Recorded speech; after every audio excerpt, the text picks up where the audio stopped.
Tenses पढ़े थे घर जाके? चलो तो कुछ क्वेश्चंस देख लेते हैं एक बार टेंसेस के।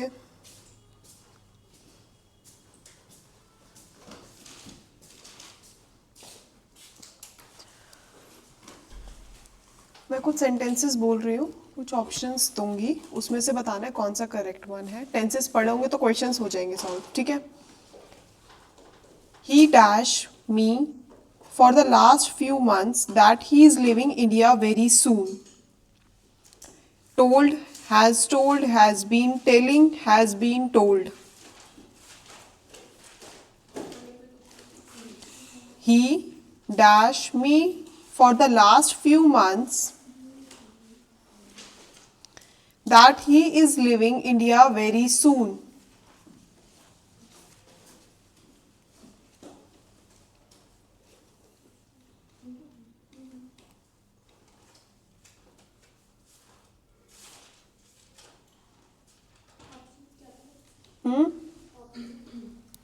Told, has been telling, has been told. Has been telling. समझ में आ गया क्यों आया ये वाला? क्योंकि देखो last few months perfect tense show कर रहा है और उसके बाद एक लाइन है that he is living India very soon. दो सेंटेंस को क्या करा है, कंबाइन करा है, ठीक है। और जो फर्स्ट वाले टाइम को जो फर्स्ट वाला सेंटेंस है उसका एग्जैक्टली जो सेकंड वाला सेंटेंस है ही इज लिविंग इंडिया वेरी सून, ठीक है। तो वो क्या है हमारा एक कॉन्टिन्यूअस टेंस है और उसकी टाइमिंग बता रहा है, ठीक है।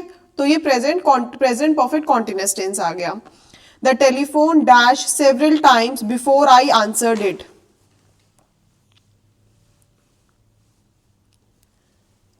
The telephone dashed several times before I answered it. Options was ringing, has rung, had rung, would ring.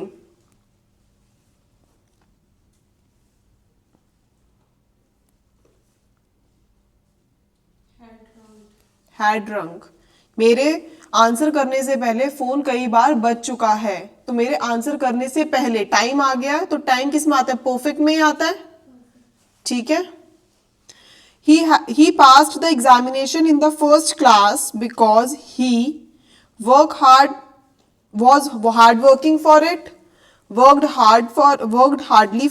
had worked hard for it, was working hard for it. He passed the examination In the first class because he was hard working for it, he worked hardly for it, he had worked hard for it, was working hard for it.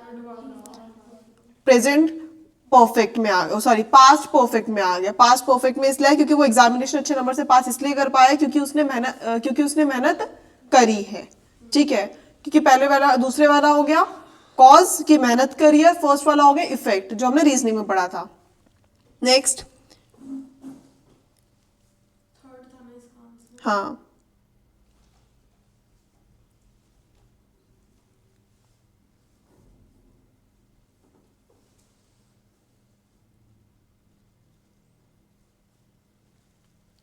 She has completed the task, कौन सा tense है इसमें? She has completed the task.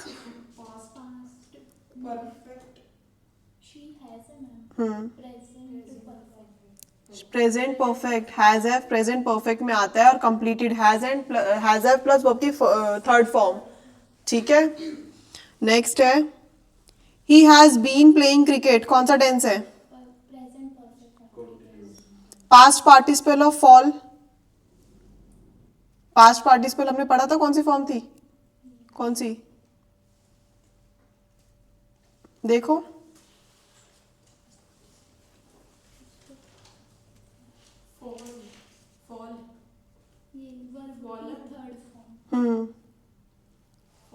हाँ ये भी चीज ध्यान रखना, क्वेश्चन ऐसे ही आता था past participle of fall is, ठीक है। Past participle of see is third form seen. Past participle यही गड़बड़ करते मैंने लिखवाया है इसलिए, ठीक है। नोट्स ले लेना इनसे।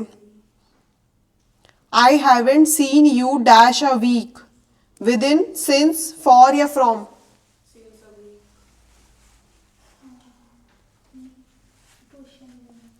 I haven't seen you dash a week.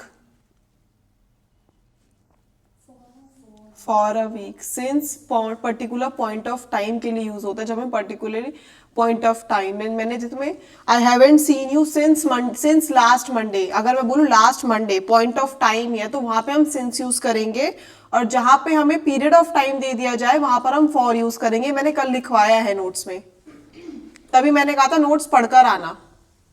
Notes पढ़कर आओगे तो ही एक्सरसाइज हो पाएगी. Past tense of the verb strike is Past tense of the verb strike is stroke. कौन सा है? स्ट्रक है, स्ट्रोक है.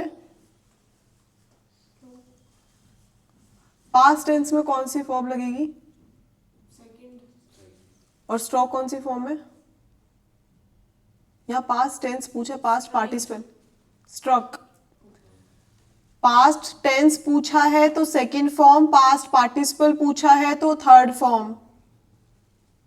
कल करते हुए तो बहुत इजी लग रहा था ना कि तो मैम आता है सब कुछ, पहले का रखा है हमने. He has done his duty. कौन सा टेंस है?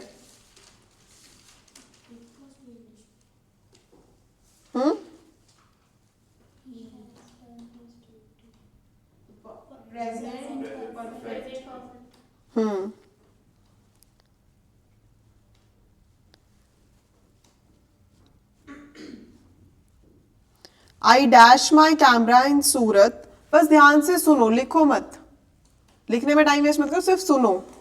I dash my camera in Surat while boarding the train as there was too much of a rush. Lost, have lost, lose, am losing. Lost simple है कि मैं मेरा camera खो चुका हूं. I spent 2 years working in Delhi. Now the last 6 months I dash in Hyderabad. Have been studying, studied, have studied, study. Have been studying क्योंकि उसमें बोला मैंने लास्ट 2 years तो दिल्ली में, और अब लास्ट 6 मंथ से मैं कहां पर हूं? हैदराबाद में. तो पास्ट परफेक्ट कॉन्टिन्यूस. ठीक है.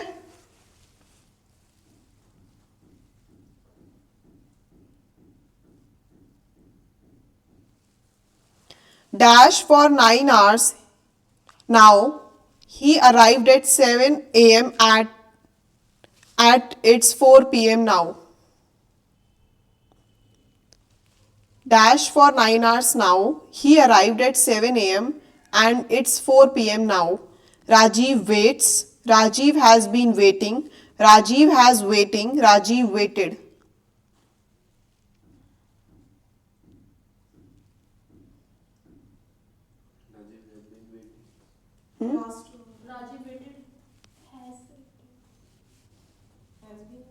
Has been waited क्योंकि वो वेट कर रहा है ना. सेंटेंस सुनो.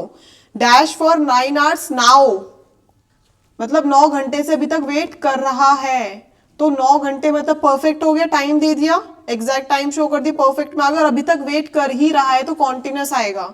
ठीक है. नाउ नहीं होता तो फिर हम प्रेजेंट परफेक्ट यूज करते, बट यहाँ नाउ दे दिया मतलब अभी तक कर रहा है, और वो 7 बजे आ गया था और अब 4 बज रहे हैं. ठीक है. द टीचर, अब इसमें बताना एक वर्ड है एग्री है, उसकी कौन सी फॉर्म लगेगी? The teacher agree to answer all the questions. और your options is has agreeing, agreeing, no improvement, agreed, agreed. ठीक है. और एक ऑप्शन भी आता है नो इम्प्रूवमेंट, मतलब कोई इम्प्रूवमेंट उसके अंदर नहीं होगी, जैसा सेंटेंस है वैसे ही रहेगा. ठीक है.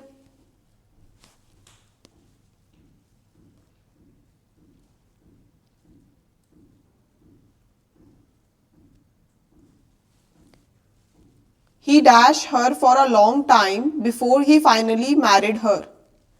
Knows, will have known, will know, had known.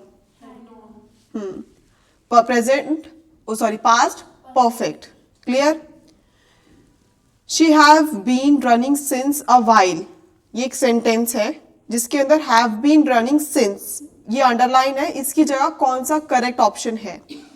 Has been running for, has been running since, no improvement, have been running for, has been running for, ठीक है, क्योंकि उसमें हैव बीन रनिंग सिंस है, तो और सिंस अ वाइल टाइम नहीं है, particular point of time में, तो सिंस तो आएगा ही नहीं, और शी के साथ हैव नहीं आता, हैज आता है। Is it clear?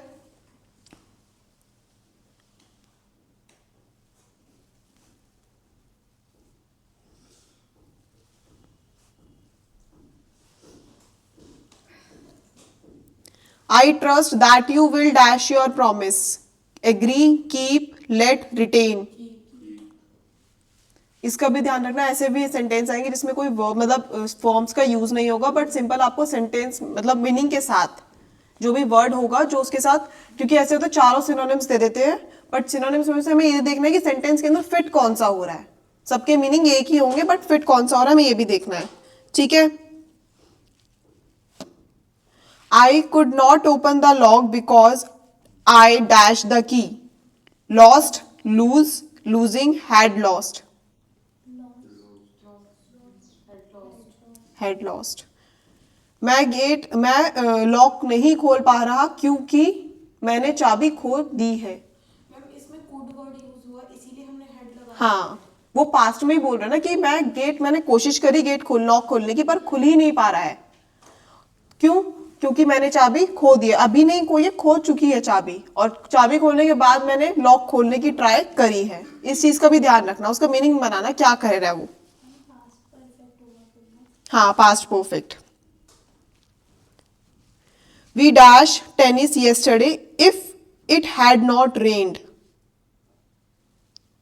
इफ मैंने एक चीज बताई थी आपको, सीक्वेंस ऑफ टेंस की बताया था, sequence of tense last topic ही कराया था कल। उसमें क्या बोला था कि प्रिंसिपल क्लॉज अगर पास्ट में है तो सबऑर्डिनेट क्लॉज किस में होगा? पास्ट में। अगर प्रिंसिपल क्लॉज फ्यूचर में है तो सबऑर्डिनेट क्लॉज किस में होगा? प्रेजेंट में। यही बताया था। अब मैं इसका अगर वाइसा वर्सा करूं, प्रिंसिपल क्लॉज अगर आपका दे रखा है पास्ट में, ठीक है, और सबऑर्डिनेट फिर आपने क्लॉज देखा था किस में हो जाएगा? पास्ट में। अगर आपको सबऑर्डिनेट क्लॉज पास्ट में दे रखा है तो प्रिंसिपल क्लॉज पूछा गया है तो वो किस में आएगा?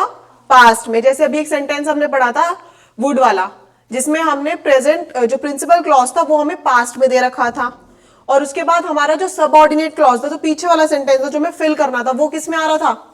पास्ट में ही तो आया था, जिसमें हमने हैड भरा था। बताऊं दोबारा से बोला क्वेश्चन? हाँ, I could not open the lock because I dashed the key. I could not open the lock. ये प्रिंसिपल क्लॉज है, कंप्लीट मीनिंग दे रहा है कि मैं लॉक नहीं खोल पा रहा, ठीक है। Because I dashed the key. I had lost the key. जब सब प्रेजेंट प्रिंसिपल क्लॉज पास्ट में चल रहा है, और जिस पास्ट में चल रहा है, चाहे वो पास्ट परफेक्ट में चल रहा हो, पास्ट सिंपल में चल रहा हो, पास्ट कॉन्टिन्यूअस में चल रहा हो, पास्ट परफेक्ट कॉन्टिन्यूअस में चल रहा हो, तो सबऑर्डिनेट क्लॉज भी उसी के अंदर ही कन्वर्ट होगा। Is it clear? और अगर अब जैसे मैं एक और क्वेश्चन बोलूंगी, उसके अंदर आपको सबऑर्डिनेट क्लॉज का टेंस दे रखा है, तो जो प्रिंसिपल क्लॉज का जो टेंस आएगा उसके अंदर जो भी टेंस यूज होगा वो इसके अकॉर्डिंग यूज होगा। Is it clear? और हमने एक और चीज पढ़ी थी कि अगर प्रिंसिपल क्लॉज फ्यूचर में है तो ये किस में हो जाएगा? सबऑर्डिनेट क्लॉज प्रेजेंट में। अगर ये फ्यूचर में कोई सा भी फ्यूचर हो सकता है, और जो फ्यूचर इसका होगा, सपोज ये फ्यूचर कॉन्टिन्यूअस है तो ये प्रेजेंट कॉन्टिन्यूअस बनेगा। ये भी ध्यान रखना, ये फ्यूचर परफेक्ट है तो ये प्रेजेंट परफेक्ट बनेगा, फ्यूचर परफेक्ट कॉन्टिन्यूअस है तो ये प्रेजेंट परफेक्ट कॉन्टिन्यूअस बनेगा। Is it clear? और सेम अगर आपको सबऑर्डिनेट क्लॉज दे दिया गया और आपसे प्रिंसिपल क्लॉज पूछा गया है तो आपको उसके अंदर भी ये करना है। ये समझ में आया? मैम अगर ये प्रेजेंट में हुआ प्रिंसिपल क्लॉज प्रेजेंट में होगा तो वो भी प्रेजेंट में ही उसको अब फिर पास्ट में जाएगा। वो हम सीक्वेंस ऑफ टेंस अभी आगे और डीपली पढ़ेंगे। मैंने कल क्लास में भी बोला था कि अभी जो हमारे लिए दो इंपॉर्टेंट है, क्योंकि हमारे पास जितने भी सेंटेंस टेंसेस में हमने देखे हैं वो सारे इसी अकॉर्डिंग है, और प्रिंसिपल क्लॉज और सबऑर्डिनेट क्लॉज को कंबाइन करके कौन सा सेंटेंस बनता है? प्रिंसिपल क्लॉज को और सबऑर्डिनेट क्लॉज को कंबाइन करके कौन सा सेंटेंस बनता है?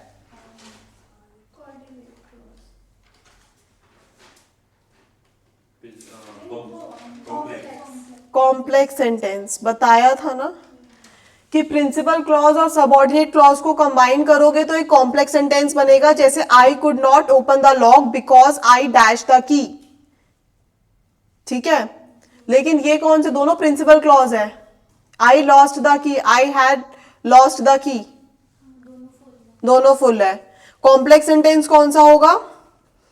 अगर मैं एक सेंटेंस बोल रही हूं, we dash tennis yesterday if it had not rained. Played, we would have played, would have played, playing.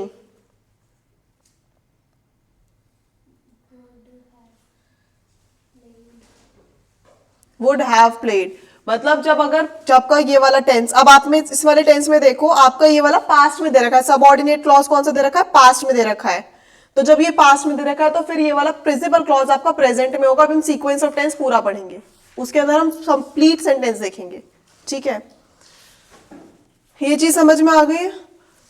एक सबऑर्डिनेट क्लॉज एक प्रिंसिपल क्लॉज को कंबाइन करके कॉम्प्लेक्स सेंटेंस बनाएंगे, प्रिंसिपल क्लॉज को और सबऑर्डिनेट कोऑर्डिनेट क्लॉज को कंबाइन करके compound sentence बनाएंगे।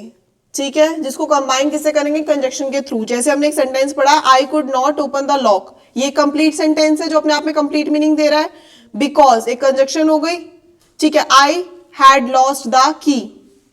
ठीक है, तो ये कंप्लीट सेंटेंस हो गया। दो प्रिंसिपल क्लॉज को मिलाकर एक कंजंक्शन से जब हम ज्वाइन करेंगे, कंबाइन करेंगे, तो वो एक कंपाउंड सेंटेंस बन जाएगा। Is it clear? टेंसेस समझ में आए? किस तरह के क्वेश्चंस आएंगे? मैम अगर प्रिंसिपल क्लॉज जो है पास्ट कॉन्टिन्यूअस में दे रहे हैं, तो जो सबऑर्डिनेट क्लॉज होगा वो पास्ट कॉन्टिन्यूअस में होगा। हाँ, अभी हम सीक्वेंस ऑफ टेंस को और अच्छे से पढ़ेंगे, जिसके अंदर अभी वाइसा वर्सा भी होगा, किसी में चेंजेस भी होंगे। ठीक है, जैसे ये आपने लिखवा रखा है कि ये कौन कौन से सेंटेंसेस है कि एक्सक्लेमेटरी सेंटेंस। हाँ, इससे रिलेटेड क्वेश्चन तो नहीं आता ना, व्हाट इज एक्सक्लेमेटरी सेंटेंस? नहीं आ भी सकता है। एक्सक्लेमेटरी सेंटेंसेस में आपको पता तो है, इसमें बहुत ही बेसिक क्वेश्चन है। असर्टिव सेंटेंस मतलब नॉर्मल सेंटेंस जो होते हैं, एफर्मेटिव है। इसका पार्ट होता है ना एफर्मेटिव और नेगेटिव सेंटेंस। हाँ, एफर्मेटिव सेंटेंस, उसी के अंदर नेगेटिव आ जाएगा, उसके अंदर इंटरोगेटिव, नेगेटिव इंटरोगेटिव, उसके अलावा इंपैरेटिव सेंटेंस पढ़े थे हमने, optative sentence and exclamative sentence. 3 type के सेंटेंस हमने और पढ़े थे।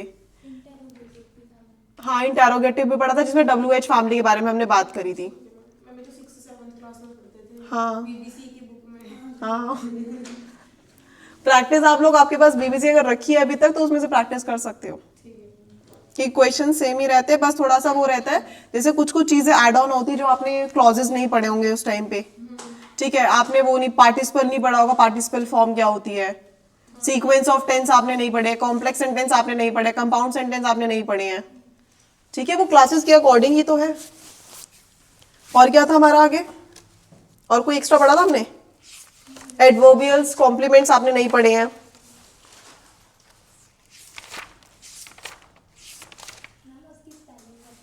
किसके? Adverb, ADVERBIALS।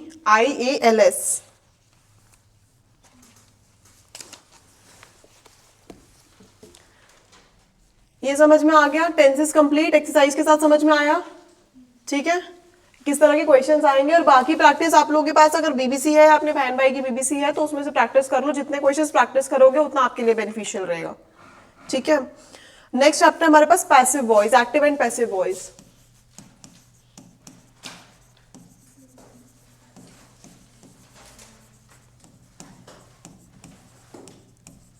सेंटेंस में आपके पास जो क्वेश्चन आएंगे ना, वो आएंगे इसमें से बताओ कि एक सेंटेंस दे देंगे, उसमें पूछ लेंगे आपसे कॉम्प्लीमेंट कौन सा है, ऑब्जेक्टिव कॉम्प्लीमेंट कौन सा है, एडवर्बियल कौन सा है, ऑब्जेक्ट कौन सा है। ठीक है, बस इस तरह के ही आते हैं क्वेश्चन सेंटेंस से नॉर्मली, एक तो जो आपके स्कूल लेवल पे नहीं आते हैं, एक तरह से वो क्वेश्चंस आएंगे। पैसिव वॉइस, पैसिव वॉइस कब यूज होता है? Active and passive. एक्टिव मतलब पता है जब सब्जेक्ट को ज्यादा इंपॉर्टेंस दी जाएगी, जिसमें सब्जेक्ट एक्टिव रहता है, राइट। सब्जेक्ट को ऑब्जेक्ट से ज्यादा इंपॉर्टेंस दी जाएगी, उसे कहते हैं हम एक्टिव वॉइस। पैसिव वॉइस वो है जिसमें ऑब्जेक्ट को ज्यादा इंपॉर्टेंस दी जाएगी सब्जेक्ट से। हमने देखा है एक्टिव वॉइस में अगर हमारा सब्जेक्ट आगे है और ऑब्जेक्ट पीछे है, तो पैसिव वॉइस के अंदर इंटरचेंज हो जाएंगे, ऑब्जेक्ट आगे चला जाएगा और सब्जेक्ट पीछे चला जाएगा, इन द सेंस कि ऑब्जेक्ट को ज्यादा इंपॉर्टेंस मिल जाएगी एज कंपेयर टू सब्जेक्ट। इतना समझ में आया? अब इसके अंदर मेन पॉइंट ये कि सब्जेक्ट और ऑब्जेक्ट को इंटरचेंज करना है। अब इंटरचेंज कैसे करना है? अब ऐसा तो नहीं सब्जेक्ट को उठा के ऑब्जेक्ट की जगह डाल दो, ऑब्जेक्ट को उठा के सब्जेक्ट की जगह डाल दो, कुछ ना कुछ टेंसेस में भी चेंजेस आते हैं, ठीक है। आपने अपनी हेल्पिंग वर्ब लिख लो, एक चार्ट बना लो हेल्पिंग वर्ब का, जिसमें do, does, did, shall, will, जैसे हमने कल बनाया था।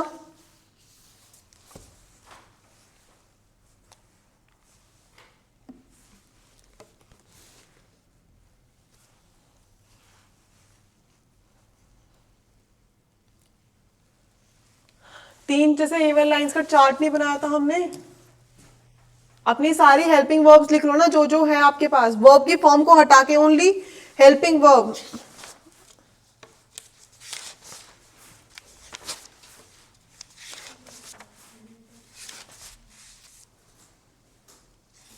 हेल्पिंग वर्ब का लिखवाई थी ना, वो हेल्पिंग वर्ब लिख लो फटाफट।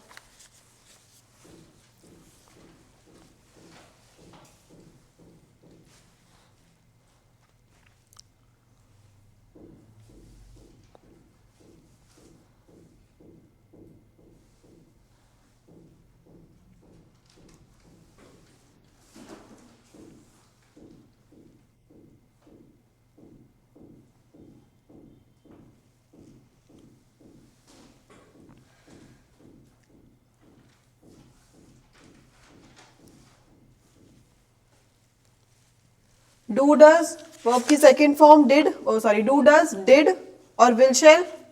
फिर is am are, was were, shall be, will be. ये याद होना चाहिए ना, ये तो पीछे से देख देख के क्यों कर रहे हो?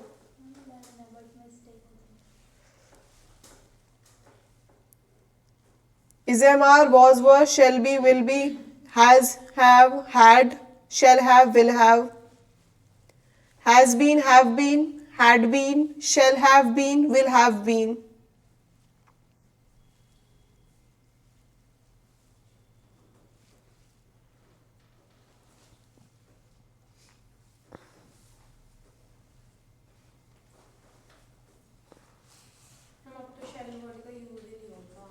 नहीं होता है मैम, आज की कॉन्टेक्स्ट में जैसे आई और वी के साथ हाँ, विल ही लगा देते हैं।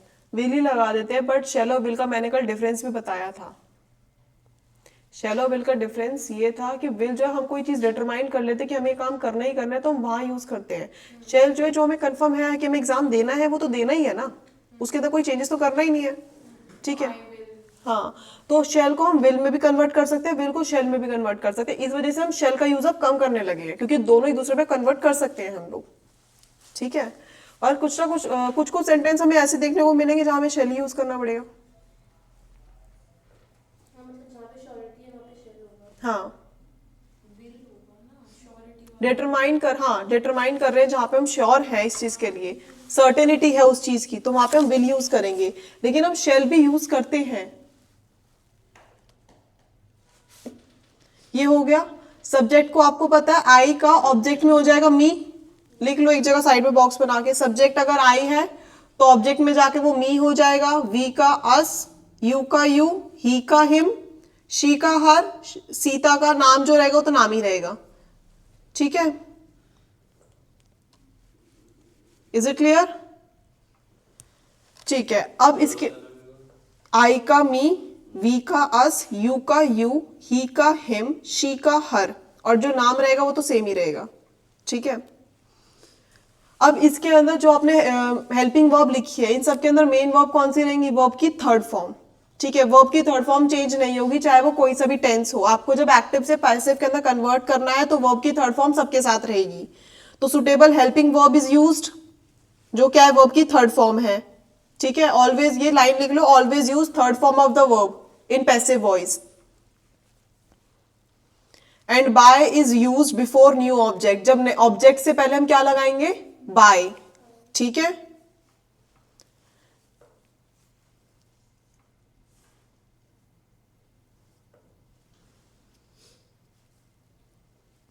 जैसे एक एग्जाम्पल लिखो, प्रिया किडनैप राहुल।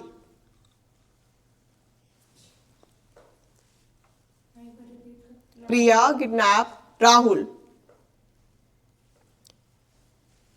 इसमें वर्ब की सेकंड फॉर्म है, पास्ट इंडेफिनिट टेंस है, ठीक है। प्रिया किडनैप्ड राहुल, पास्ट इंडेफिनिट। अब पास्ट इंडेफिनिट को कैसे मतलब चेंज करोगे पैसिव वॉइस के अंदर, बताओ। Rahul was kidnapped by Priya.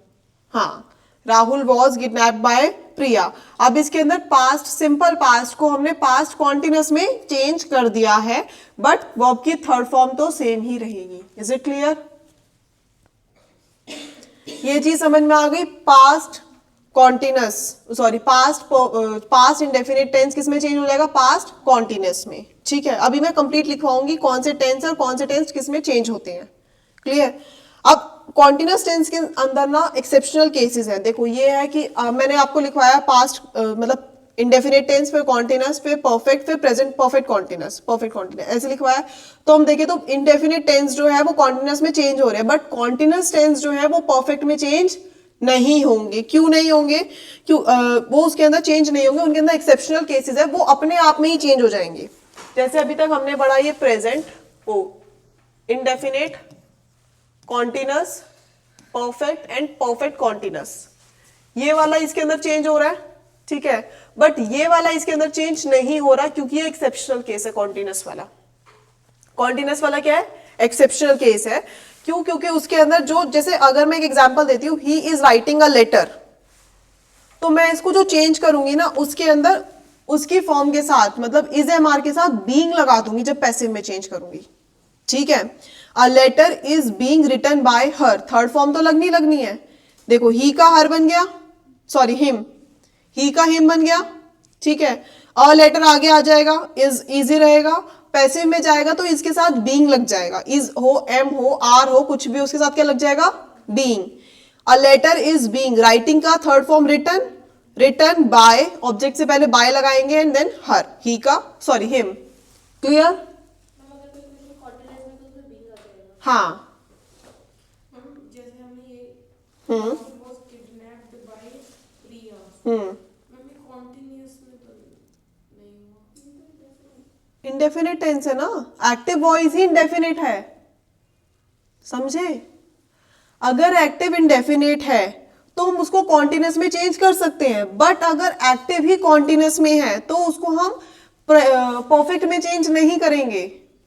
ये हर एक किसी का रूल अलग अलग है। अब देखो आपके पास जो नेक्स्ट क्वेश्चन है, ये इसके अंदर कॉन्टिन्यूस वाले के अंदर सबके अंदर एक ही रूल है कि कॉन्टिन्यूस वाला जो चेंज होगा उसके अंदर बीइंग लग जाएगा पैसिव के अंदर, ठीक है। थर्ड फॉर्म तो है ही। एक एग्जांपल है, शी वॉज कुकिंग फूड,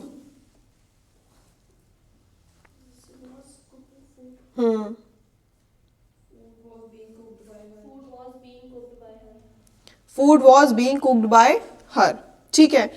अब फ्यूचर कॉन्टिन्यूस का जो होता है, फ्यूचर कॉन्टिन्यूस टेंस कभी भी पैसिव वॉइस में नहीं बनता, ये एक एक्सेप्शनल केस है। फ्यूचर का जो कॉन्टिन्यूस होता है वो पैसिव वॉइस के अंदर नहीं बनता, ये लिख लो। That is she will be attending the class. Future continuous कभी भी उसका पैसिव वॉइस नहीं बनता। अगर आपके पास सेंटेंस आ जाता है ना, that she will be attending the class, convert this sentence in passive voice, तो उसके अंदर चार ऑप्शन के अंदर एक ऑप्शन होगा नो इम्प्रूवमेंट, तो उस पर टिक करना है। समझ में आया? फ्यूचर कॉन्टिन्यूस टेंस को पैसिव वॉइस के अंदर चेंज हम नहीं कर सकते हैं। अगर एक्टिव में कॉन्टिन्यूस है तो ये भी ध्यान रखना, एक्टिव में कॉन्टिन्यूस दे रखा है तो उसको हम पैसिव में चेंज नहीं करेंगे। Clear? I speak English,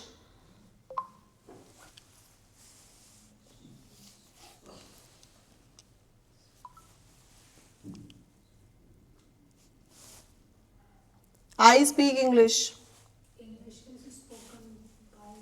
English is spoken by me, क्योंकि प्रेजेंट इंडेफिनेट है जिसको प्रेजेंट कॉन्टिन्यूस में हमने कर दिया है, right. You are wasting your time,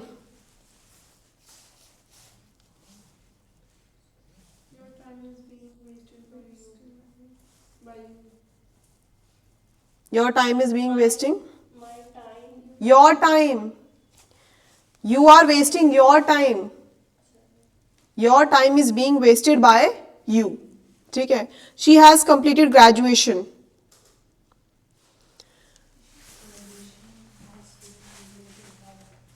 हाँ परफेक्ट में आया तो परफेक्ट कॉन्टिन्यूस में चेंज हो जाएगा, ठीक है।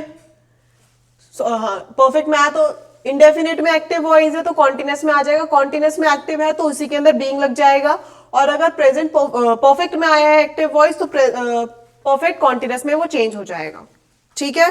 Graduation has been completed by her, done. But अगर प्रेजेंट कॉन्टिन्यूस परफेक्ट कॉन्टिन्यूस में आया तो उसके अंदर भी चेंज नहीं होगा, ठीक है। ये 3 सेंटेंस समझ में आए। Life teaches us many things,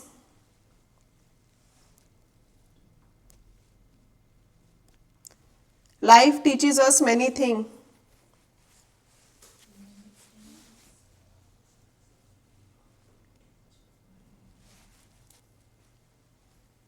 Many things are taught by. Many things are taught by us by life. taught by life.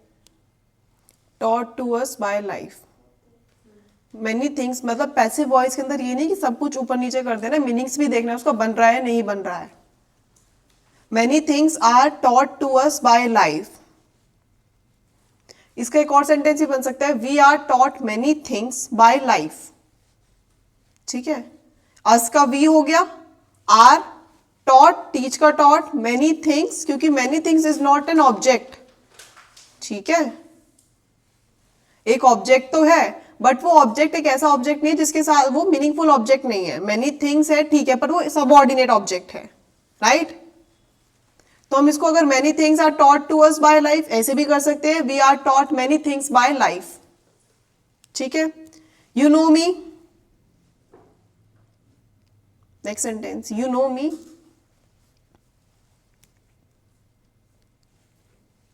बड़े बड़े आराम से मिल जाते हैं, ये छोटे छोटे। ये छोटे छोटे ही आएंगे पेपर में। You know me present indefinite tense है तो कॉन्टिन्यूस में नहीं जाएगा।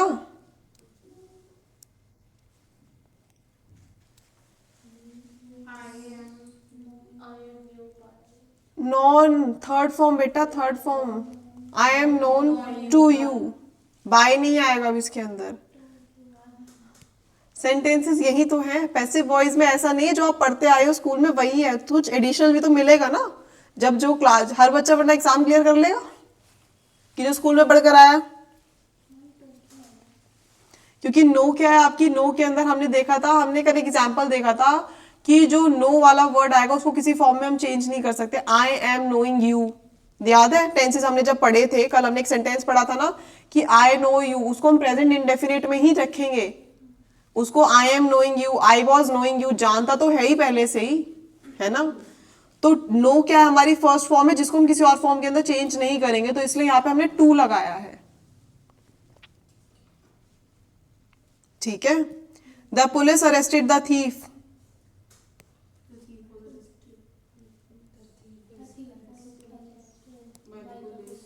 The thief was arrested by the police, ठीक है। अब मैं चार्ट बनवा रही हूँ एक जिसके अंदर आपको एक्टिव टेंस, एक्टिव वॉइस जो है, एक्टिव वाला कौन से टेंस में मिलेगा और पैसिव में आपको किस में कन्वर्ट करना है, ठीक है। पहले लिखो टेंस, एक कॉलम में लिखो टेंस, एक में एक्टिव और एक में पैसिव, ऐसे ही बना लो। यहाँ लिखो टेंस, बीच में एक्टिव, देन पैसिव। ये चीज तो क्लियर हो गई ना कि इंडेफिनेट में होगा तो कॉन्टिन्यूस में चेंज होगा, कॉन्टिन्यूस होगा तो वो किसी में चेंज नहीं होगा, उसके अंदर क्या लग जाएगा, बीइंग, ठीक है। और फ्यूचर का कॉन्टिन्यूस चेंज नहीं होता है, ये चीज पता है, ठीक है। प्रेजेंट परफेक्ट में है तो परफेक्ट कॉन्टिन्यूस, ठीक है। और अगर परफेक्ट कॉन्टिन्यूस है तो वो किसी में चेंज नहीं होगा, ठीक है। अभी इसके अंदर भी, इसके अंदर जैसे इसके अंदर बीइंग ऐड करा है, इसके अंदर भी बताऊंगी क्या चीज ऐड ऑन होनी है, राइट। ये चीज समझ में आई। पैसिव वॉइस के अंदर बस इन चीजों के ऊपर कमांड रख लो कि अगर एक्टिव में ये दे रखा है तो पैसिव में क्या बनेगा। इंडेफिनेट में है तो वो कॉन्टिन्यूस में चेंज हो जाएगा। बस ये भी ध्यान रखना वर्ब की थर्ड फॉर्म रहेगी पैसिव में, ये मेन फोकस यहां रखना कि वर्ब की थर्ड फॉर्म तो रहनी ही रहनी है, चाहे कॉन्टिन्यूअस हो, परफेक्ट कॉन्टिन्यूअस हो, कुछ भी हो। इंडेफिनेट में है तो कॉन्टिन्यूअस में चेंज कर देंगे पैसिव में। अगर एक्टिव कॉन्टिन्यूअस में है तो उसके अंदर किसी में कोई टेंस चेंज नहीं होगा, उसके अंदर सिर्फ बीइंग ऐड हो जाएगा और वर्ब की थर्ड फॉर्म तो रहेगी, राइट। देन अगर परफेक्ट में एक्टिव दे रखा है तो परफेक्ट कॉन्टिन्यूअस के अंदर उसको चेंज कर देंगे हम लोग, और अगर परफेक्ट कॉन्टिन्यूअस दे रखा है तो परफेक्ट कॉन्टिन्यूअस को चेंज नहीं करेंगे, उसका बताऊंगी किस में चेंज करना है, ठीक है।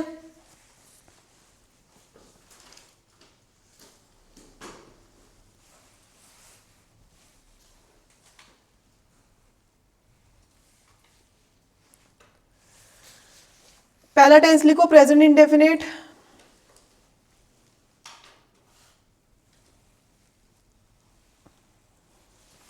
प्रेजेंट इंडेफिनिट एक्टिव वॉइस में कैसे आएगा? वर्ब की फर्स्ट फॉर्म होगी उसके अंदर, या डू डज होगा, पता है? एक्टिव वॉइस में वर्ब की फर्स्ट फॉर्म और डू डज, उसको किस में कन्वर्ट करेंगे? हेल्पिंग वर्ब क्या होंगी और मेन वर्ब क्या होंगी?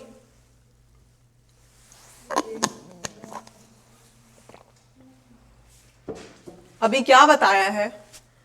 अगर इंडेफिनेट में दे रखा है, प्रेजेंट इंडेफिनेट के अंदर वर्ब की फर्स्ट फॉर्म आती है, हमने ये चीज पढ़ी, और डू डज आता है, राइट, टेंसेस में पढ़, उसको किस में कन्वर्ट करना है? कॉन्टिन्यूअस में। तो प्रेजेंट इंडेफिनेट को प्रेजेंट कॉन्टिन्यूअस में ही तो करोगे। Is am are plus verb की थर्ड फॉर्म प्रेजेंट कॉन्टिन्यूअस में यही तो आता है। Is am are plus verb की फर्स्ट फॉर्म आईएनजी तो आता है टेंस में, हाँ प्रेजेंट में ही तो आता है, बट हमें इसमें वर्ब की थर्ड फॉर्म यूज करनी है पैसिव में। पास्ट इंडेफिनेट होगा तो उसमें कौन सी फॉर्म आती है एक्टिव के अंदर? फॉर्म कौन सी आती है एक्टिव में? Second form. वर्ब की सेकेंड फॉर्म है तो पास्ट इंडेफिनेट है और वो कन्वर्ट हो जाएगा वॉज वर प्लस वर्ब की थर्ड फॉर्म। समझ में आ रहा है? फ्यूचर इंडेफिनेट है, विल शैल प्लस वर्ब की फर्स्ट फॉर्म रहेगी एक्टिव वॉइस के अंदर।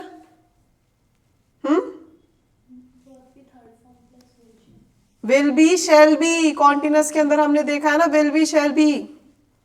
क्या बोला था अभी कॉन्टिन्यूअस के अंदर? लिखवाया नहीं दूसरा चार्ट जो बनवाया पीछे, जिसमें बोला था सारी हेल्पिंग वर्ब लिखो, बोला था ना अभी।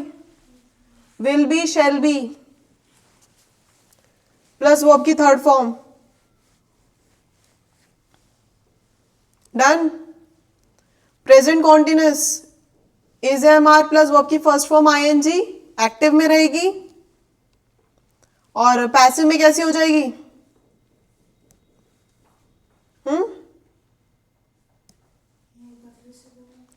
Present continuous is am are plus verb की फर्स्ट फॉर्म आईएनजी, ये एक्टिव के अंदर सेंटेंस आपको दिया हुआ है, तो पैसिव में कौन से टेंस में चेंज आएगा? क्या चेंज आएगा? हाँ, is am are plus being plus verb की थर्ड फॉर्म।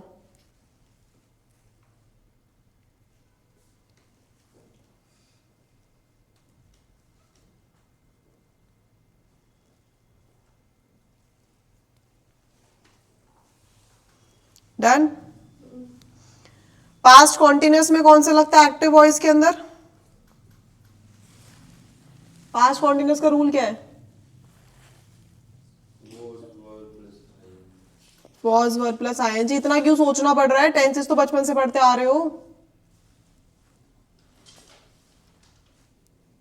और इसलिए कल मैंने पहले टेंस कराए थे। टेंस कोई कराता नहीं है क्योंकि जल्दी बहुत टाइम हो जाए आपको पढ़ते हुए ये सारी चीजें।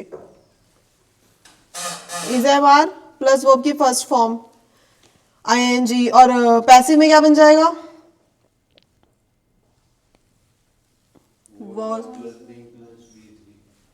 Was were plus being plus V3।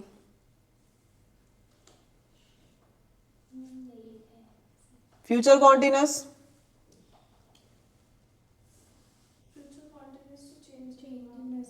हाँ तो लिख लो ना।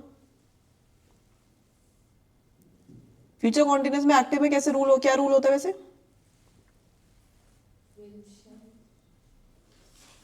Will be shall be plus verb की फर्स्ट फॉर्म आईएनजी।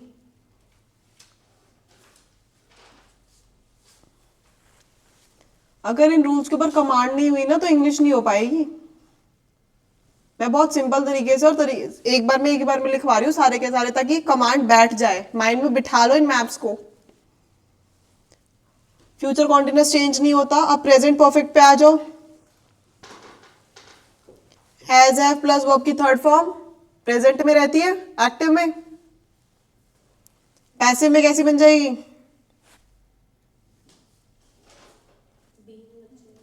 बीन। हाँ, has been, have been plus verb की थर्ड फॉर्म कॉन्टिन्यूअस में चला जाएगा। परफेक्ट टेंस परफेक्ट कॉन्टिन्यूअस में चला जाएगा। पास्ट परफेक्ट एक्टिव में क्या होता है इसका रूल? हैड प्लस वर्ब की थर्ड फॉर्म। पैसिव में क्या चला जाएगा? हैड बीन प्लस वर्ब की थर्ड फॉर्म।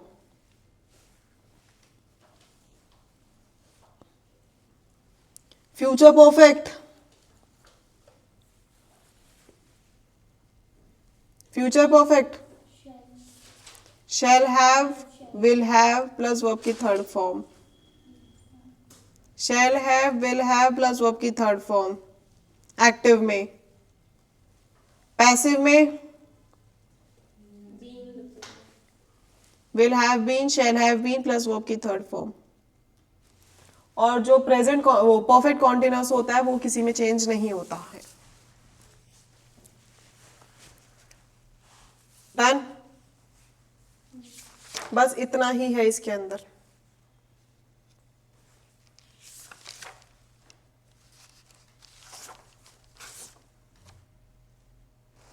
अच्छा, एक चीज और है इसके अंदर।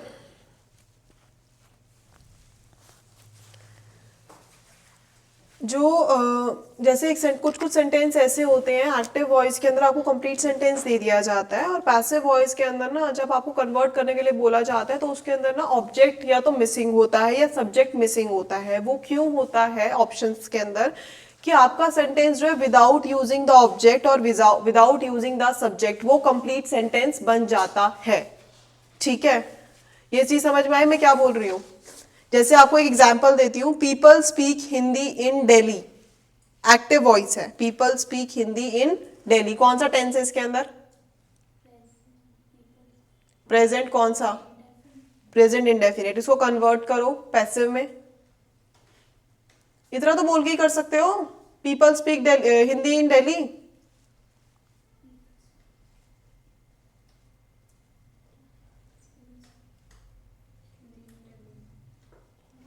पहले तो मुझे सेंटेंस में ये बताओ क्या क्या है। People speak Hindi in Delhi. नहीं, मुझे ये बताओ इसके अंदर कौन सा ऑब्जेक्ट है, कौन सा सब्जेक्ट है, एडवर्बियल्स और कॉम्प्लीमेंट सब। पीपल स्पीक क्या था? People speak Hindi in Delhi.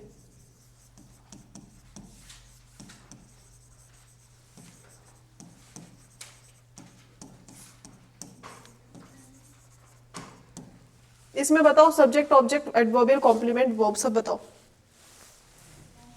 कल बताया था ना।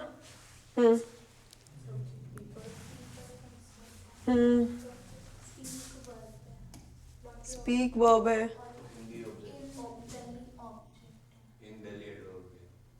इन दिल्ली एडवर्बियल है।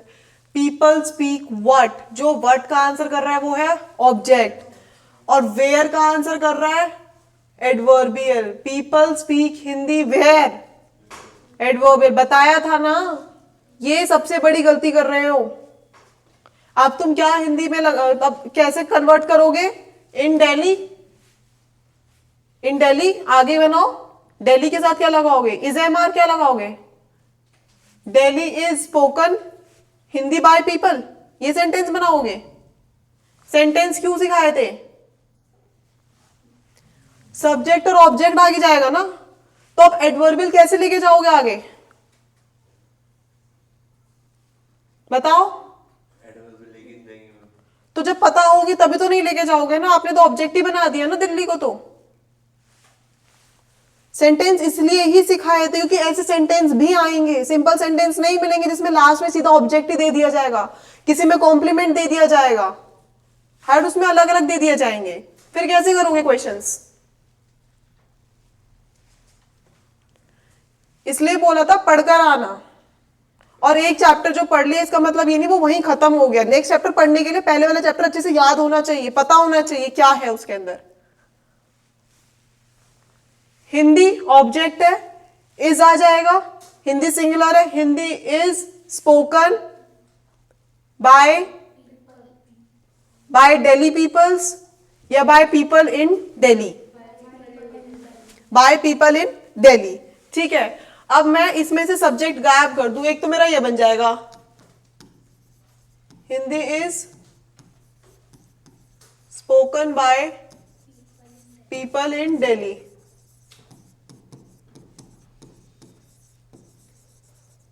ठीक है, एडवर्बियल अपनी जगह पे, सब्जेक्ट ऑब्जेक्ट का हमने इंटरचेंज पढ़ा था, वही होता है, सब्जेक्ट ऑब्जेक्ट इंटरचेंज हुए हैं, राइट। अब मैं अगर इसको ऐसे लिखूं, Hindi is spoken in Delhi, तो ये गलत है sentence. Hindi is spoken in Delhi, Delhi के अंदर कौन रह रहे, पीपल ही तो रहते, वही तो हिंदी बोलेंगे, जानवर थोड़ी ना हिंदी बोलेंगे। समझ में आया। तो जहां सब्जेक्ट की जरूरत नहीं है कि हम बिना सब्जेक्ट को यूज करे ही सेंटेंस कंप्लीट कर सकते हैं और वो कंप्लीट मीनिंग दे रहा है, तो वहां पे कुछ कुछ ऑप्शंस में ऐसा होगा कि आपका सब्जेक्ट हटा दिया जाएगा। Is it clear? समझ में आ गया? हाँ, क्योंकि नहीं, आपके पास ऑप्शन दे दिए जाएंगे, ऐसा तो नहीं कि दोनों ऑप्शन देंगे वो लोग, एक ऑप्शन देंगे। अब आपके अकॉर्डिंग तो ना ये वाला ठीक है ना बाकी तीन ठीक है, बट कोई एक तो ठीक होगा ना, तो वो ये वाला होगा। अगर सब्जेक्ट की जरूरत नहीं लग रही है पैसिव वॉइस के अंदर, बिना सब्जेक्ट के टेंस कंप्लीट हो रहा है सेंटेंस, तो वो वैसा बन जाएगा, बिना ऑब्जेक्ट के हो रहा है तो भी वैसा बन जाएगा। Is it clear? मैम अगर इसे हम क्लॉजेस में देखेंगे तो उसमें पीपल जो है वो सबऑर्डिनेट क्लॉज में, मतलब अगर people in Delhi subordinate clause में बन जाएगा, सही कह रहे हो। हिंदी इज स्पोकन, ये प्रिंसिपल क्लॉज में बन जाएगा, तो ये कॉम्प्लेक्स सेंटेंस बन गया। अगर मुझे इसे छोटा सेंटेंस बनाना है, इसको एक कंप्लीट सेंटेंस बना दूंगी प्रिंसिपल क्लॉज का। वैसे ये पॉइंट बहुत अच्छा है जो इसने ध्यान में दिया है, क्लॉजेस का भी साथ साथ लेते चलोगे तो ध्यान रहेगा कि कौन सा सेंटेंस कंपाउंड है, कौन सा सेंटेंस कॉम्प्लेक्स है। Is it clear? इन्हीं सेंटेंस में ही आएंगे कंपाउंड और कॉम्प्लेक्स भी।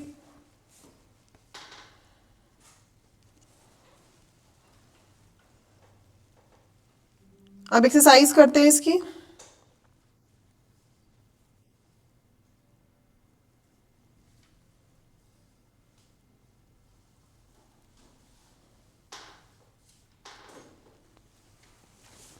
अच्छा, टेंस का एक क्वेश्चन का आंसर बताओ। I had been waiting for you for 2 hours when you come, कौन सा टेंस है?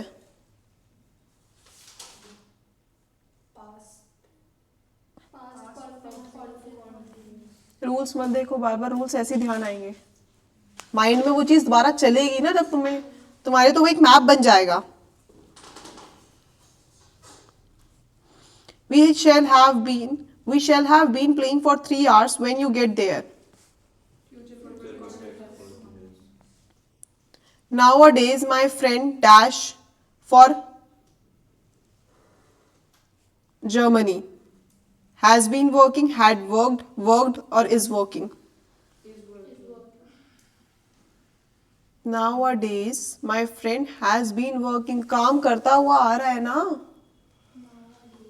Nowadays, कुछ दिनों से मेरा फ्रेंड, उसके लिए मतलब कुछ दिनों से मतलब पहले से काम शुरू हो चुका है ना। Nowadays आ गया, टाइम आ गया ना।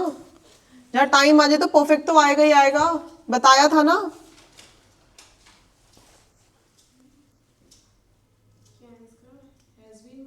हाँ, he prepared well for the exam, yet he failed in the exam. He passed, he falls.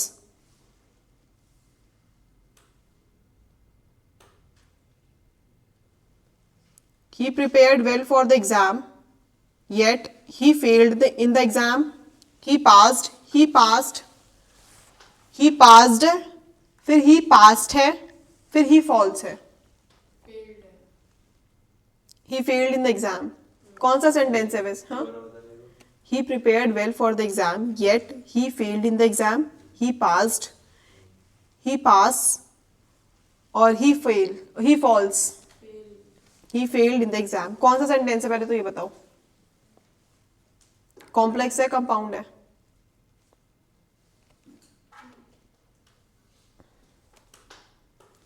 जो कॉम्प्लेक्स है, मतलब जो इनकम्प्लीट होता है वो कॉम्प्लेक्स होता है। एक कॉम्प्लेक्स सेंटेंस के अंदर एक कंप्लीट सेंटेंस होगा और एक इनकम्प्लीट सेंटेंस होगा, वो होगा कॉम्प्लेक्स सेंटेंस। कंपाउंड सेंटेंस के अंदर दोनों सेंटेंस कंप्लीट होंगे।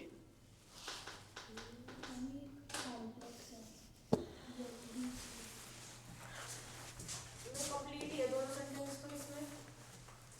ही prepared well for the exam, principal clause है, कंप्लीट सेंटेंस है। येट मैंने वर्ड्स लिखवाए थे, कंपाउंड सेंटेंस कौन कौन से वर्ड्स मेजरली यूज होते हैं, उसमें येट है, स्टिल भी है। Yet he failed the exam, आपने अपने आप ऑप्शन चूज करा है, ही फेल्ड इन द एग्जाम, तो ये भी तो एक कंप्लीट सेंटेंस है, प्रिंसिपल क्लॉज है। जब दो प्रिंसिपल क्लॉज बनकर बनाएंगे तो वो कौन सा बनेगा, कंपाउंड सेंटेंस ही तो बनेगा, कोऑर्डिनेट क्लॉज ही तो बनेगा। कोऑर्डिनेट क्लॉज का कंपाउंड सेंटेंस जिसके अंदर दो प्रिंसिपल क्लॉज कनेक्टेड होते हैं एक कंजंक्शन से, यही पढ़ा था ना हमने कल। प्राची नहीं आया समझ? मैम मुझे ना, क्योंकि ना तो कोई बुक है ना कोई वो है, आप बस बोल रहे हो तो इतना सारा प्रोसेस नहीं हो पा रहा मेरा। क्या समझ नहीं आ रहा? क्या मैम मेरे क्वेश्चंस हो जाते हैं, हो जाएंगे। क्वेश्चंस तब होंगे जब आपके पास नोट्स नहीं है। इनको इसलिए समझ में आ रहा है क्योंकि इनके पास नोट्स हैं, कल मैंने सारे डिटेल में समझाया है। ठीक है मैम। इनको ये चीज समझ में आ रही है, मैं फिर भी ये वाला एग्जाम्पल लिख के समझा देती हूँ।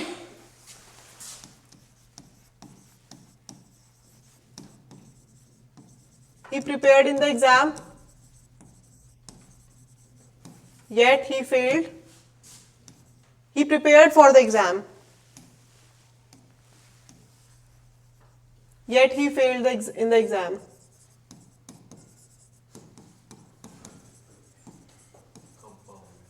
देखो, he prepared for the exam, ये कंप्लीट सेंटेंस है, कंप्लीट मीनिंग दे रहा है।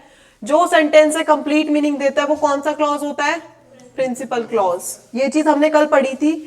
Yet he failed in the exam, ये भी एक कंप्लीट सेंटेंस है, ठीक है, ये भी क्या है, प्रिंसिपल क्लॉज है। हमने कल एक चीज पढ़ी थी, जब दो प्रिंसिपल क्लॉज एक कंजंक्शन से, येट क्या है, कंजंक्शन है, मैंने जो मेजरली यूज होने वाली कंजंक्शन आती है ना इसके अंदर, वो लिखवा रखी है नोटबुक में, ठीक है, देख लेना, नोट्स लिख लेना, समझ में आएंगे जब पढ़ोगे। येट से कनेक्टेड है दो प्रिंसिपल क्लॉज, एक कंजंक्शन से कनेक्टेड है, तो ये दो प्रिंसिपल क्लॉज और जब कंजंक्शन से कनेक्टेड है तो वो कौन सा सेंटेंस बनाते हैं, कंपाउंड सेंटेंस।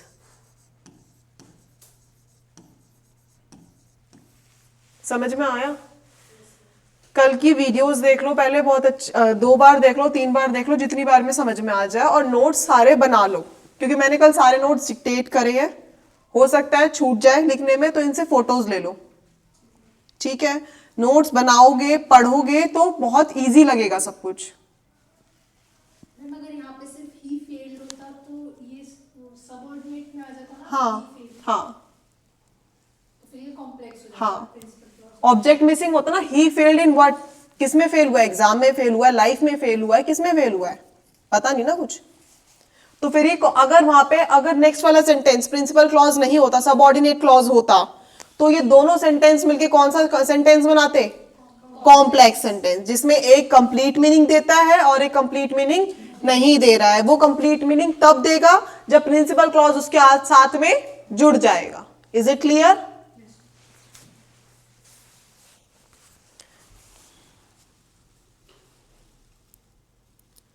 चलो अब एक्सरसाइज करते हैं। मैं कुछ सेंटेंसेस लिखवा रही हूं, उनको पैसिव में कन्वर्ट करके लाना। शी हैज कंप्लीटेड दिस, कुछ हम यहां पे भी डिस्कस करेंगे और कुछ करके भी लाना। She has completed this, he can catch the बस,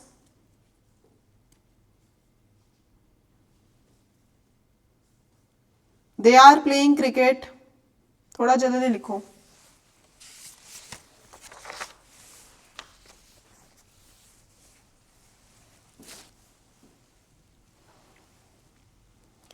He switched off the fan.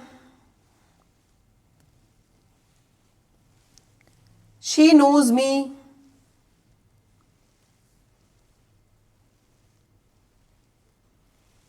She is giving me a cup of tea. 5 हो गए?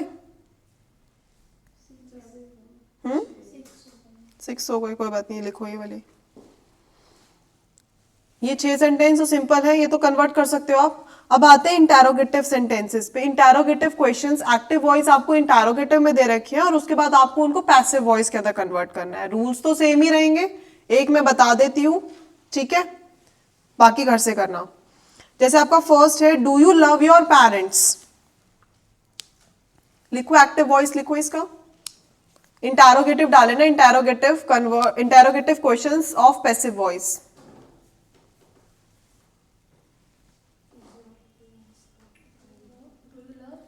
Do you love your parents, passive में, हाँ करो। Is your parents loved by you. Is क्यों आएगा, your के साथ क्या आता है? हाँ, are your parents loved by you, question mark. अगर आपका एक्टिव वॉइस क्वेश्चन में है तो पैसिव वॉइस भी क्वेश्चन में ही बनेगा, ठीक है। एक्टिव वॉइस नेगेटिव में है, पैसिव वॉइस नेगेटिव में ही बनेगा। इंटैरोगेटिव नेगेटिव में एक्टिव वॉइस, तो पैसिव वॉइस भी उसी में ही बनेगा। Is it clear?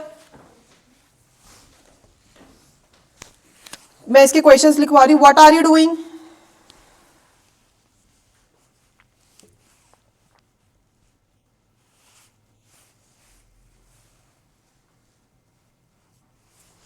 अब WH फैमिली के जो क्वेश्चंस बनते हैं एक्टिव वॉइस के अंदर, उसके अंदर पैसिव वॉइस के अंदर भी हमारा जो सब्जेक्ट रहेगा वो सब्जेक्ट ही रहेगा।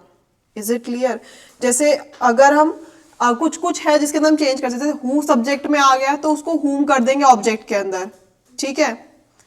हुम ऑब्जेक्ट के अंदर आ गया तो सब्जेक्ट के अंदर वो हु हो जाएगा। वर्ड सेम ही रहेगा, वर्ड सब्जेक्ट में भी वही यूज होगा और ऑब्जेक्ट में भी व्हाट ही यूज होगा, ठीक है।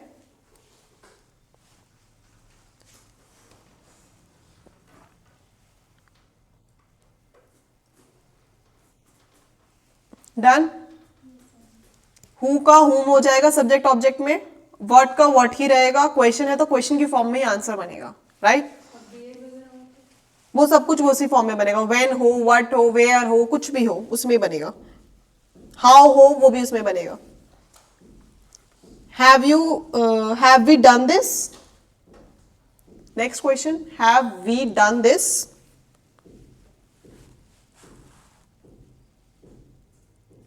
जैसे व्हाट आर यू डूइंग है तो इसका पैसिव क्या बनेगा?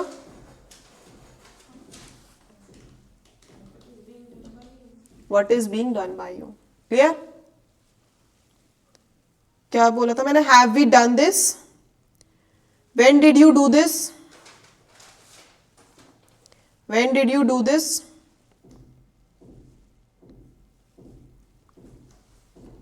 Who has broken the jug? Who has broken the jug? How can you play football?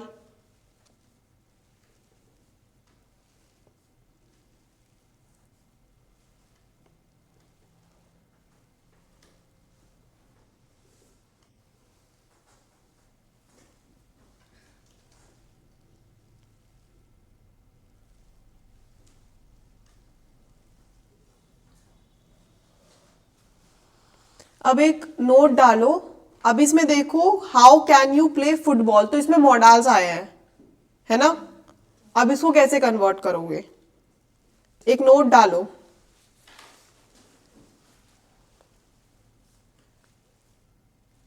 Either modals plus be plus verb की third form,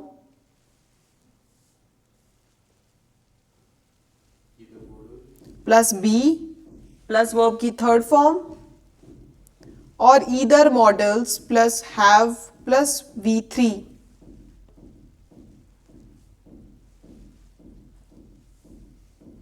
always used, have been, have always used have been, not has been. Modals has been के बाद full stop, फिर next line में लिखो modals plus have been plus verb की third form, have been plus verb की third form.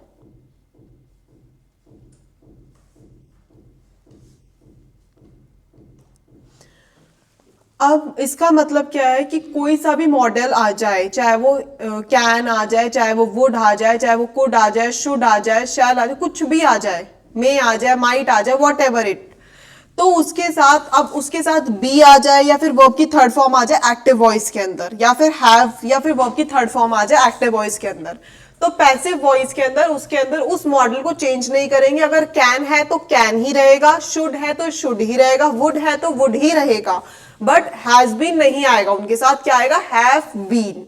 क्या आएगा? Have been plus verb की थर्ड फॉर्म तो रहेगी रहेगी. Is it clear? जैसे ये वाला क्वेश्चन है इसका, how can you play football, but इसको चेंज कैसे करेंगे? इसमें हैव बीन तो नहीं आएगा. क्वेश्चन वाले के अंदर हम बी लगा देंगे, how can football be played by you. Question वाले के अंदर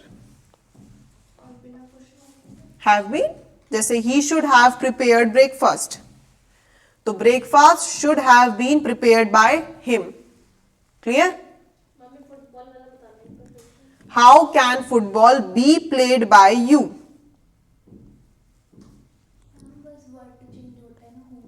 हाँ हाँ, देखो how can you play football active voice है, पैसिव वॉइस में how can as it is रहेगा.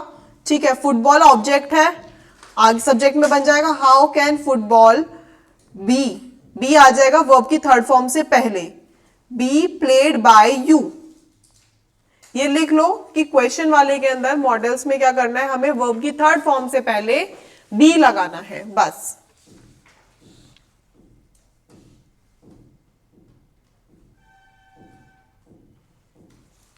वर्ब की थर्ड फॉर्म से पहले बी लगाना है. डन? और अगर आपको बोल दिया जाए, पैसिव वॉइस दे दिया जाए, तो आप उसको एक्टिव में कन्वर्ट कर सकते हो. कर सकते हो ना. अगर आपको पैसिव वॉइस कॉन्टिन्यूस में दे दिया जाए तो आपको उसमें कन्वर्ट करना है, कॉन्टिन्यूस में ही कन्वर्ट करना है, सॉरी इंडेफिनिट में कन्वर्ट करना है. अगर पैसिव वॉइस आपको कॉन्टिन्यूस में अगर बीइंग लगा कर दिया गया है तो आपको कॉन्टिन्यूस के अंदर ही चेंज करना है. अगर इसके अंदर बीइंग नहीं है तो वो इंडेफिनिट के अंदर चेंज होगा. ठीक है, ये तो पता ही है ना, वाइसा वर्सा हो जाएगा चीजों का. ठीक है, अब एक चीज और है, जैसे अभी हमने पढ़ा कि हु का होम हो जाता है. अब जैसे एक क्वेश्चन में बोल रही हूं, who is writing a letter, who is writing a letter, a letter is being written by whom. इसको हम ऐसे भी बना सकते हैं कि by whom हम आगे रख दे, by whom, पर इसको क्वेश्चन में तो बनाना है, क्वेश्चन में तो बनाना है. who is writing a letter, by whom is a letter being written.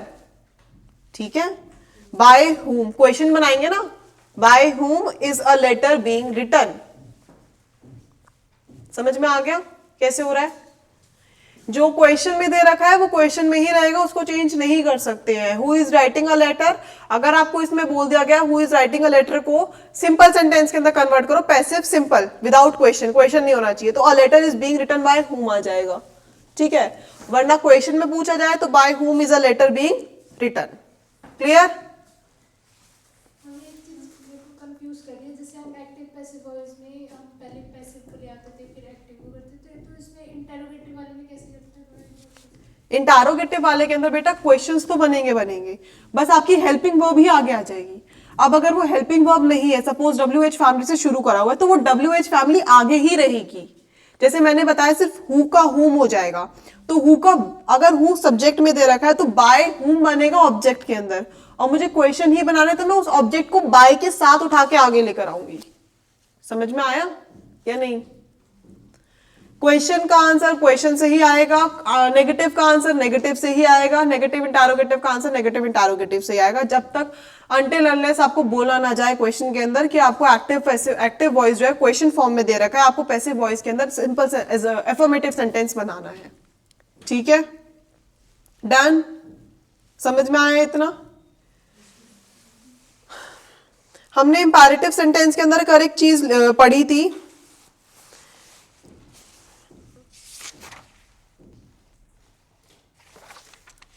Next heading डालो पैसिव वॉइस के अंदर इंपैरेटिव सेंटेंसेस। क्वेश्चन वाले सेंटेंस हो गए, नेगेटिव हो गए और सिंपल हो गए, मोडाल्स वाले भी हो गए, सारे हो गए।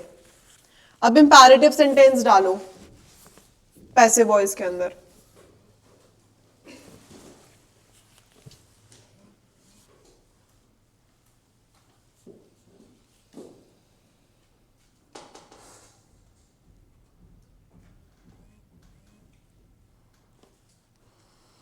इंपैरेटिव सेंटेंस कौन से होते हैं?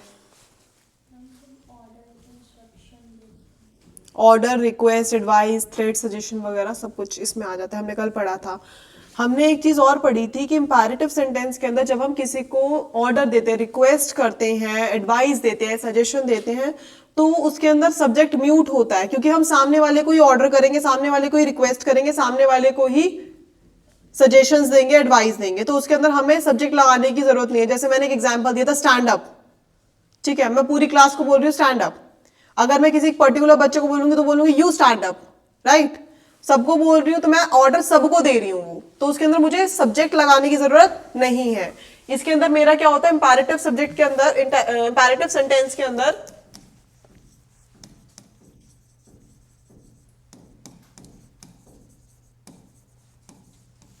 मेरा जो सब्जेक्ट होता है वो होता है mute.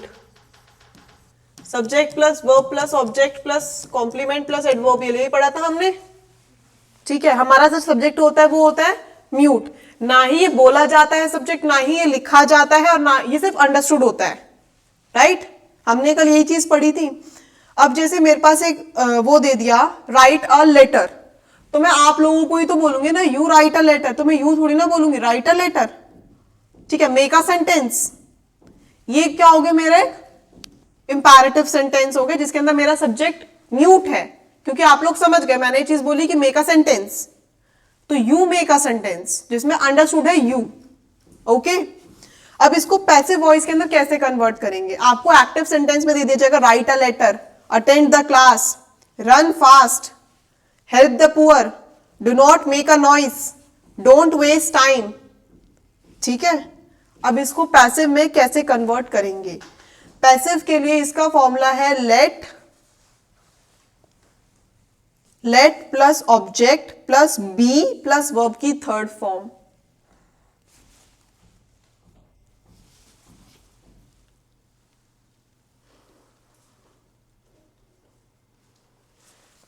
Late plus object plus be plus verb की थर्ड फॉर्म। ये इंपैरेटिव सेंटेंसेस को पैसिव में करने का, चेंज करने का, कन्वर्ट करने का फॉर्मूला है, ठीक है। हाँ, बी ई वाला। जैसे अब राइट अ लेटर, अब इसको कन्वर्ट करो,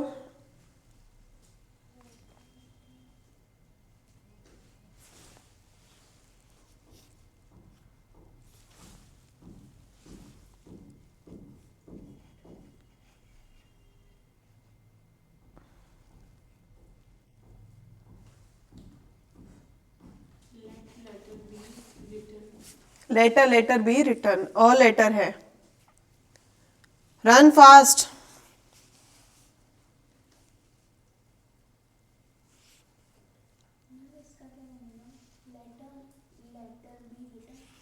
late a letter be return.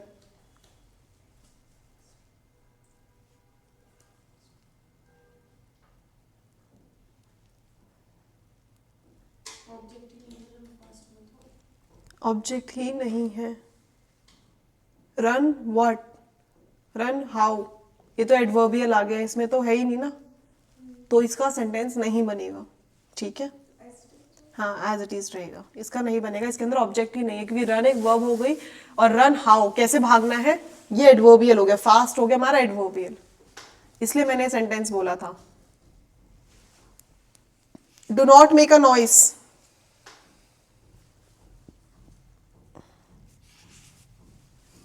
अब इसका जो पैसिव वॉइस होगा ना वो आंसर्स में ही दिया जाएगा, मतलब आंसर में ही दिया जाएगा, मतलब इंटरोगेटिव में नहीं दिया जाएगा।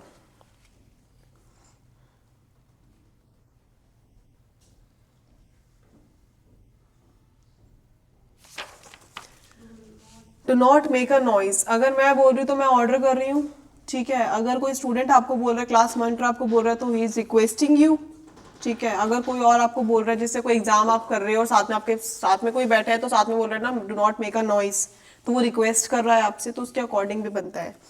Late a noise not be made, यही बनेगा। Do not make a noise, let a noise not be made, ठीक है। अगर मैं इसको बोलूं, ये चीज समझ में आ गई, ये क्या समझ में आया, ये सिंपल सेंटेंस बन गए। अगर अब ये वाले सेंटेंस हो गए, अब मैं आपको ये चीज बोलूं कि अगर आपके पास इंपैरेटिव सेंटेंस जो है एक्टिव वॉइस के अंदर शुरू हो रहे, you are requested to do this, you are order to complete this work, you are advise not to do this work, you are instructed, you are commanded, you are forbidden, you are begged, समझ में आया। Imperative के अंदर हम order देते हैं, request देते हैं, एडवाइस देते हैं, सजेशन देते हैं, you are suggested to do this, ठीक है। Implored, be serve, instructed, commanded, forbidden, begged, तो ये सारे हम बना देंगे इसके। अब जैसे हेल्प द पुअर, एक सेंटेंस है आपको दे दिया हेल्प द पुअर, एक तो सेंटेंस अब ये बनाओगे let the poor be helped, है ना, let the poor be help, जो आप सिंपल बनाओगे। अगर आपको ऑप्शन में let the poor be help नहीं दिया गया तो आपको दूसरा दिया जाएगा you are advise to help the poor, you are advise to help the poor. समझ में आया या नहीं आया? नहीं आया? देखो हेल्प द पुअर, आपको एक सेंटेंस दे दिया गया, ठीक है। अब आपको इसमें पैसिव वॉइस के अंदर कन्वर्ट करना है, तो आप कैसे करते हो, late the poor be helped, यही है, let the poor be helped, है ना। अगर आपको ऑप्शन में ये नहीं दिया गया, अब पुअर को हेल्प करने के लिए सामने वाला एडवाइस तो दे सकता है, आपको ऑर्डर थोड़ी ना कर सकता, आपकी मर्जी है कि आप उसको हेल्प करो या ना करो, ठीक है। तो दूसरा सेंटेंस एक ये भी आ सकता है, you are advised to help the poor, ये भी सेंटेंस पैसिव में ही जाएगा। Is it clear? सेंटेंस पढ़कर आपको समझ में आएगा कि आपको रिक्वेस्ट करनी है, आपको ऑर्डर करना है, आपको एडवाइस देनी है, क्या करना है। जैसे do not make a noise, मैं ऑर्डर करती हूं, you are order not to make a noise, ठीक है। You are requested not to make a noise, ठीक है। और क्या क्या यूज कर सकते हैं हम, प्लीज का भी यूज कर सकते हैं, please don't make a noise, please don't make a noise here, यहां शोर मत मचाओ, ठीक है। You are requested not to make a noise here, you are ordered not to make the noise here, you are ordered not to miss the class, you are advise not to miss the class. समझ में आया? Imperative या ordered, command, request, कुछ भी आ जाए वहां आपका imperative sentence में आ जाएगा। Is it clear? जाने ये सिचुएशन में कैसे जाओ। पता चलेगा कि हमें यू आर एडवाइस लगाना है, मतलब यहाँ पे अब हमें ये लगाना है? वो तो सेंटेंस पढ़ के समझ में आ जाएगा ना। हाँ, वो तो समझ में आ जाएगा, बट हम उसे दूसरे तरीके से भी तो लिख सकते हैं ना। तो क्वेश्चन देखो, ऑप्शन देखोगे ना फिर आप। ऑप्शन के अकॉर्डिंग होगा। हाँ, जो ये वाले क्वेश्चन है ये ऑप्शन बेस पर नहीं है। अगर ऑप्शन में सिंपल दे दिए ऐसे let the poor be help, तो सिंपल समझ में आ जाएगा। अब जैसे not to make the noise, जैसे ये do not make the noise, ये आप किसी को रिक्वेस्ट भी कर सकते हो, आपको एक ही ऑप्शन देगा उसके अंदर से। लेकिन अगर आपको एक सिचुएशन क्रिएट करके कंप्लीट सेंटेंस दे दिया गया है तो उसके अंदर फिर आपको आइडेंटिफाई करना पड़ेगा। जैसे the class instructed the students not to make the noise, तो बच्चों को क्या मिल रहा है, ऑर्डर मिल रहा है। समझ में आया? ये बाय चांस दोनों दे देते। नहीं, दोनों नहीं होंगे, इतना नहीं होगा कि दोनों दे दे तुम्हें।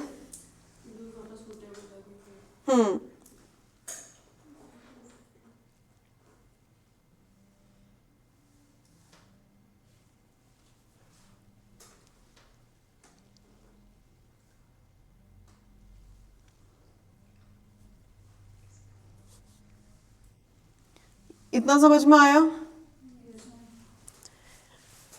इंपैरेटिव सेंटेंस खत्म हो गया। अब इसके क्वेश्चंस लिख लो। ओपन द विंडो,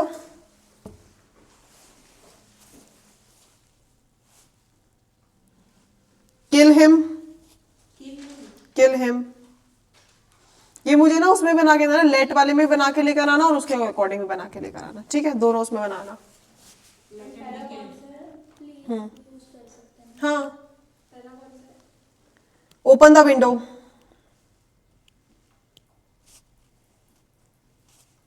मम्मी मस्त है, let him B cute. Let him to come as soon as possible. Tell him, sorry. Tell him to come as soon as possible. Don't break the chair. Go out. अब जो run fast वाला था उसके अंदर हम let it be वाला नहीं बना सकते, बट इसके अंदर हम ये वाला जरूर बना सकते हैं। You are order to run fast, है ना? ये छोटे छोटे वाले हैं वैसे। हाँ, पैसिव भी तो हुआ, रन फास्ट का है। यू आर, हम देखो जो हमने क्या करा है, हमने यू आर एडवाइस लगा दिया, इसका मतलब ये इंपैरेटिव सेंटेंस है। हेल्प द पुअर तो हमने सेम ही लिखा है। अब देखो हेल्प द पुअर के अंदर हेल्प हुम, जो आंसर हुम, किसका आंसर कर रहा है? हुम का आंसर कर रहा है, तो हुम का आंसर कौन करता है?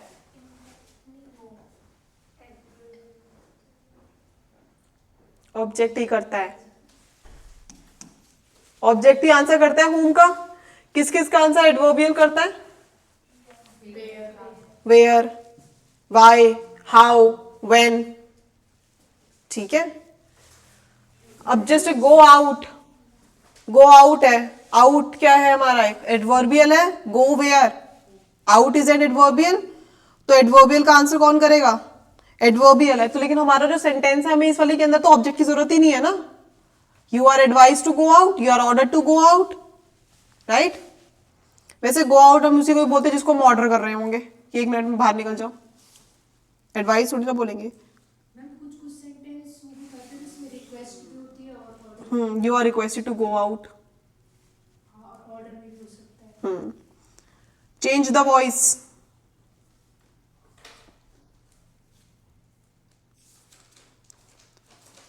डोंट गो इन द सन,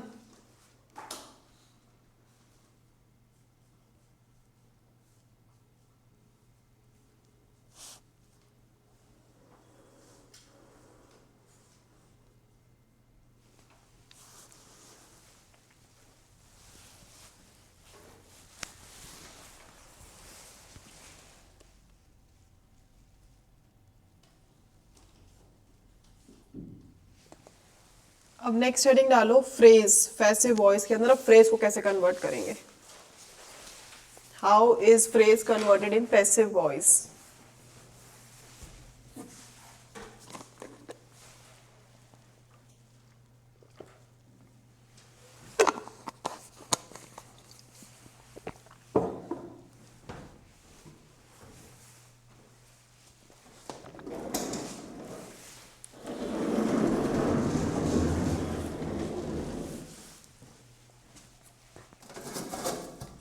अगर फ्रेज आपको इनफाइनाइट टेंस के अंदर दे दिया गया है, मतलब फ्रेज आपको, इन फ्रेज कोई सा भी हो सकता है, ठीक है? अगर एक्टिव में उसकी टू प्लस वर्ब की फर्स्ट फॉर्म लगी हुई है, उस फ्रेज के अंदर टू लगा हुआ है और वर्ब की फर्स्ट फॉर्म है, तो पैसिव के अंदर टू बी प्लस वर्ब की थर्ड फॉर्म लिख लो। टू बी प्लस वर्ब की third form.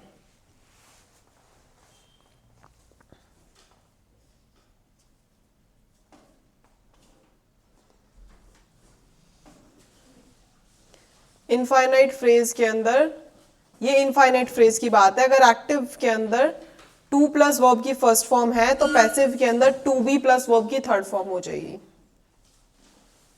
Done? To be plus verb की थर्ड फॉर्म। नेक्स्ट, अगर एक्टिव के अंदर वर्ब की फर्स्ट फॉर्म प्लस आईएनजी है, अगर नाउन है एक तरह से देखा जाए तो, फ्रेज नाउन है। फ्रेज क्या है? अगर नाउन है। तीन कैटेगरी बनाओ, phrase, active and passive. 3 category के साथ करना है हमें। जैसे इसमें हमने टेंस लिखा था, एक्टिव एंड पैसिव लिखा था, वैसे यहाँ पे इतने कोई ज्यादा बड़ा नहीं है, इतनी बड़ी लाइन मत खींचो, सिर्फ 3 ही है। अगर फ्रेज इन्फिनिटिव है तो एक्टिव वॉइस में टू प्लस वर्ब की फर्स्ट फॉर्म आएगी और पैसिव वॉइस के अंदर उसको कन्वर्ट करेंगे टू बी प्लस वर्ब की थर्ड फॉर्म, राइट।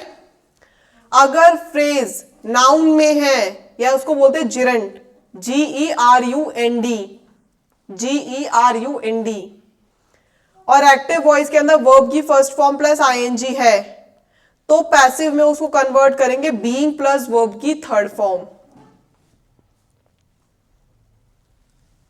कन्वर्ट करेंगे बीइंग प्लस वर्ब की थर्ड फॉर्म। और अगर फ्रेज पार्टिसिपल में है, पार्टिसिपल का मतलब क्या है, एडजेक्टिव है फ्रेज, फ्रेज अगर एडजेक्टिव है तो वर्ब की फर्स्ट फॉर्म प्लस ING और उसमें हो जाएगा बीइंग प्लस वर्ब की थर्ड फॉर्म,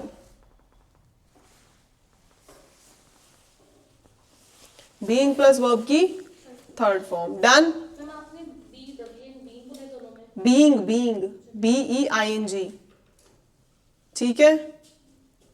ये समझ में आया फ्रेज को पैसिव वॉइस के अंदर कैसे चेंज करना है। फ्रेज पहचान में आ जाएगा आप लोगों को।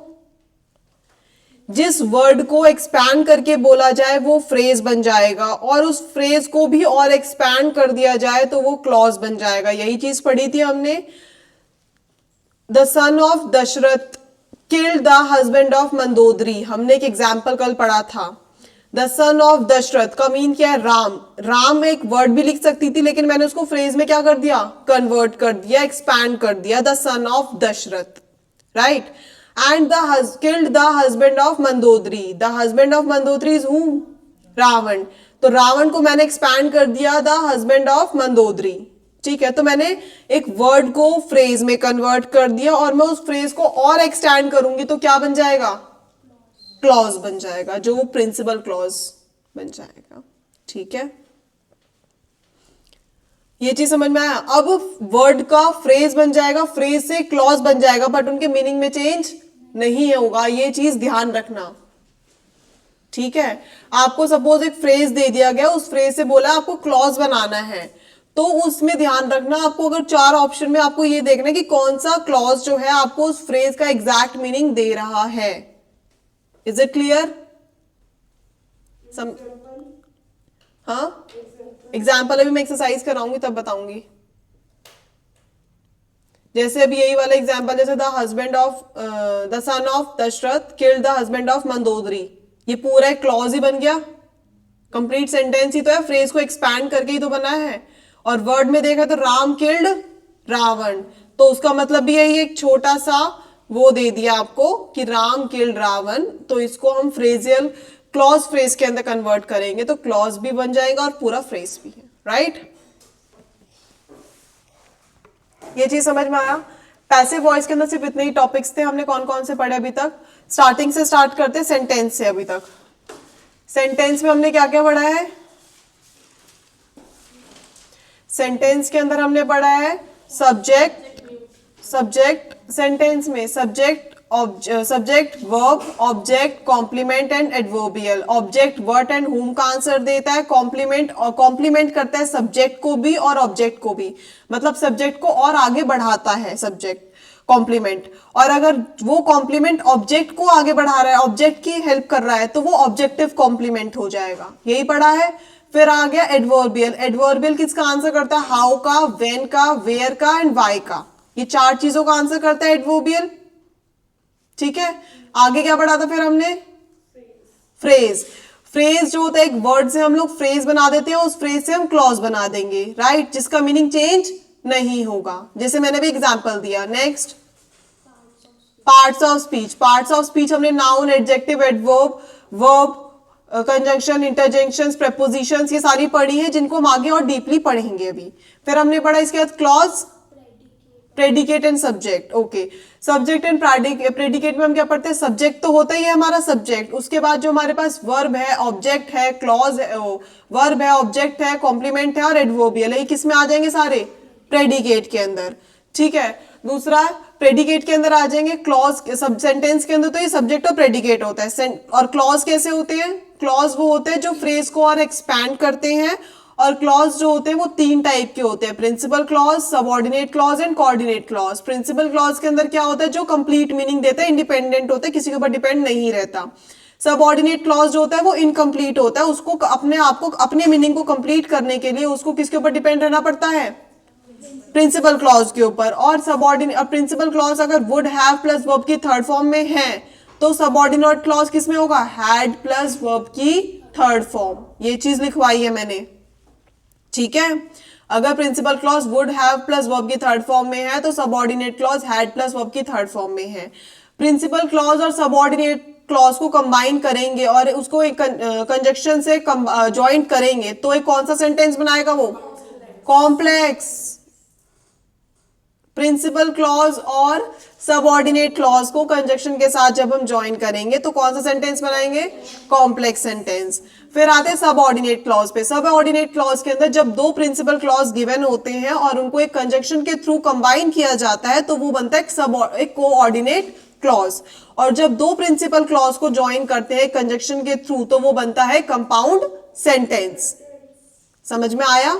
सब कोऑर्डिनेट क्लॉज मतलब 2 प्रिंसिपल क्लॉज को कंबाइन करेंगे कंजक्शन के थ्रू और जो सेंटेंस वो बनकर आएगा उस सेंटेंस को हम कंपाउंड सेंटेंस कहते हैं। समझ में आया? फिर उसके बाद हमने टाइप ऑफ सेंटेंसेस पढ़े थे।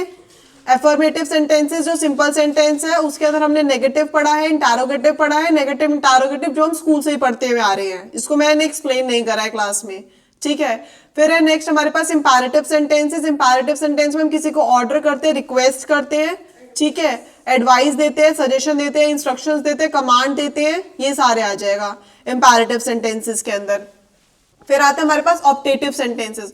ऑप्टेटिव सेंटेंस हम सामने वाले को यूज करते हैं किसी को विश करने के लिए, कर्ज देने के लिए, मतलब दुआ या बद्दुआ देने के लिए, और जो हमेशा किससे स्टार्ट होता है?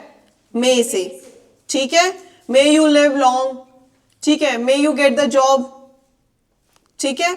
उसके बाद फिर है एक्सक्लेमेटरी सेंटेंस। एक्सक्लेमेटरी सेंटेंस जो हमारे यूज होते हैं हमारी सडन फीलिंग को एक्सप्रेस करने के लिए। जैसे आपको बोल दिया जाए कि आज आपका रीजनिंग का टेस्ट है तो आपका एक सडन वो निकलेगा ना, एक्सप्रेशन निकलेगा कि आज रीजनिंग का टेस्ट है। और हमने क्या चीज पढ़ी थी कि हम ओ, आउच, इस टाइप के सेंटेंस हम वर्ड्स यूज कर सकते हैं अपनी फीलिंग को एक्सप्रेस करने के लिए, ठीक है। और हम इसको फ्रेजेस में भी शो कर सकते हैं अपनी फीलिंग्स को। What a shot, what a sweet voice, ठीक है। और इसको हम क्लॉज में भी कर सकते हैं, क्लॉज इन द सेंस कि सेंटेंस में भी कर सकते हैं। अपने फीलिंग्स को एक्सप्रेस आप सेंटेंस बोल के भी तो कर सकते हो ना, क्लॉज फ्रेज में भी कर सकते हो और वर्ड्स में भी कर सकते हो। अब मैंने एक चीज और बताई थी कि क्लॉज और सेंटेंस में डिफरेंस क्या है। क्लॉज जो होता है वो कभी भी अपना कंप्लीट मीनिंग नहीं देता है क्योंकि उसके अंदर प्रिंसिपल क्लॉज या सबऑर्डिनेट क्लॉज होगा। अगर सबऑर्डिनेट क्लॉज होगा तो वो कंप्लीट मीनिंग नहीं देगा, प्रिंसिपल क्लॉज होगा तो वो कंप्लीट मीनिंग देगा। बट सेंटेंस चाहे कोई सा भी हो वो अपना कंप्लीट मीनिंग देता ही है। जैसे एक सिंपल सेंटेंस ले लेते हैं, अभी हमने देखा open the window, open the window, इसके अंदर सब्जेक्ट नहीं है, ठीक है, पर ऑब्जेक्ट है, ओपन व्हाट, विंडो। तो ऑब्जेक्ट है बट वो अपना बिना सब्जेक्ट के भी अपना क्या दे रहा है, कंप्लीट मीनिंग दे रहा है ना। समझ में आया? सेंटेंस कंप्लीट मीनिंग देता है, क्लॉज कंप्लीट मीनिंग नहीं देता। ये एक बेसिक्स और माइनर सा डिफरेंस है, ठीक है। सेंटेंस कंप्लीट, हाँ क्या नहीं, मैं कह रही हूँ सेंटेंस कंप्लीट हो गया। अब यहाँ पे ये सेंटेंस का एक रिकैप्चुलेट कराया मैंने, सेंटेंस में हम लोगों ने क्या क्या पढ़ा है। आप लोग कल नहीं आए थे इस वजह से। फिर आते हैं हमारे पास टेंसेस। टेंसेस हम लोग बचपन से ही पढ़ते आ रहे हैं। टेंसेस के अंदर प्रेजेंट इंडेफिनिट के अंदर वर्ब की first form do does S और ईएस पढ़ा था हमने, ठीक है। हमने देखा था डू डज हमारा प्लूरल सिंगुलर में यूज होता है, एस और ईएस कहाँ कहाँ यूज होता है, ईएस कहाँ कहाँ पे यूज होता है, जहां पे सीएच आता है, ओ आता है और क्या आता है, एस एस आता है, एस एच आता है, एक्स आता है। ये कुछ वर्ड्स है जहां पे सी एच, एस एच, ओ, एस एस, एक्स, ये 5 वर्ड जहां पे आपको मिलेंगे लास्ट में, एक वर्ब के लास्ट में जहां आपको ये 5 वर्ड्स मिल जाएंगे, वहां 5 लेटर्स मिल जाएंगे, वहां आपको ईएस लगाना है। उसके अलावा जितने भी लेटर्स है सब में क्या लगेगा, एस, ठीक है। वर्ब की फर्स्ट फॉर्म प्रेजेंट इंडेफिनिट के अंदर, पास्ट इंडेफिनिट के अंदर हमने पढ़ी थी वर्ब की सेकंड फॉर्म और डिड। फ्यूचर के अंदर पढ़ा था हमने विल शेल प्लस वर्ब की फर्स्ट फॉर्म, ठीक है। फिर प्रेजेंट कॉन्टिन्यूअस में आ जाते हैं। प्रेजेंट कॉन्टिन्यूअस में is am are plus verb की फर्स्ट फॉर्म आईएनजी, पास्ट में आ जाएगा वॉज वर प्लस वर्ब की फर्स्ट फॉर्म आईएनजी, फ्यूचर में आ जाएगा will be shall be plus verb की फर्स्ट फॉर्म आईएनजी। फिर आएंगे परफेक्ट कॉन्टिन्यूअस के अंदर, परफेक्ट प्रेजेंट परफेक्ट के अंदर हैज हैव प्लस वर्ब की थर्ड फॉर्म, पास्ट में आ जाएगा हैड प्लस वर्ब की थर्ड फॉर्म, और फ्यूचर के अंदर आ जाएगा will have shall have plus verb की थर्ड फॉर्म। प्रेजेंट कॉन्टिन्यूअस के अंदर, प्रेजेंट परफेक्ट कॉन्टिन्यूअस के अंदर आ जाएगा has been have been plus verb की फर्स्ट फॉर्म आईएनजी, और टाइम और फोर सिंस परफेक्ट से ही चलता आएगा ये, ठीक है। टाइम और फोर और सिंस परफेक्ट से ही चलता आ जाएगा क्योंकि परफेक्ट हमें टाइम बताता है एग्जैक्ट, राइट।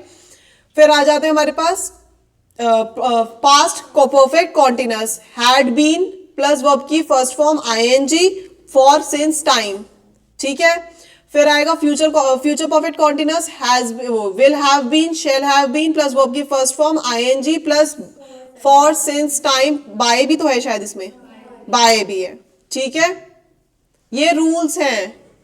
परफेक्ट की पहचान क्या है? जो टाइम को दिखा दे वो है परफेक्ट टेंस, ठीक है। भले उसके अंदर हम उसके हैड बीन यूज हो या ना हो, हैज बीन यूज हो या ना हो, बट वो टाइम दिखा रहा है। और पास्ट इंडेफिनिट जो बताता है वो एग्जैक्ट पॉइंट ऑफ टाइम बताता है, ये भी ध्यान रखना। बताया था कल एक छोटा सा डिफरेंस ये, ठीक है। टेंसेस यहाँ पे कंप्लीट, टेंसेस ये रहते हैं और बस इतना ही था ना टेंस, ठीक है। अब आते हैं नेक्स्ट, हमने पैसिव वॉइस जो हमने आज पढ़ा, पैसिव वॉइस के बारे में पढ़ा।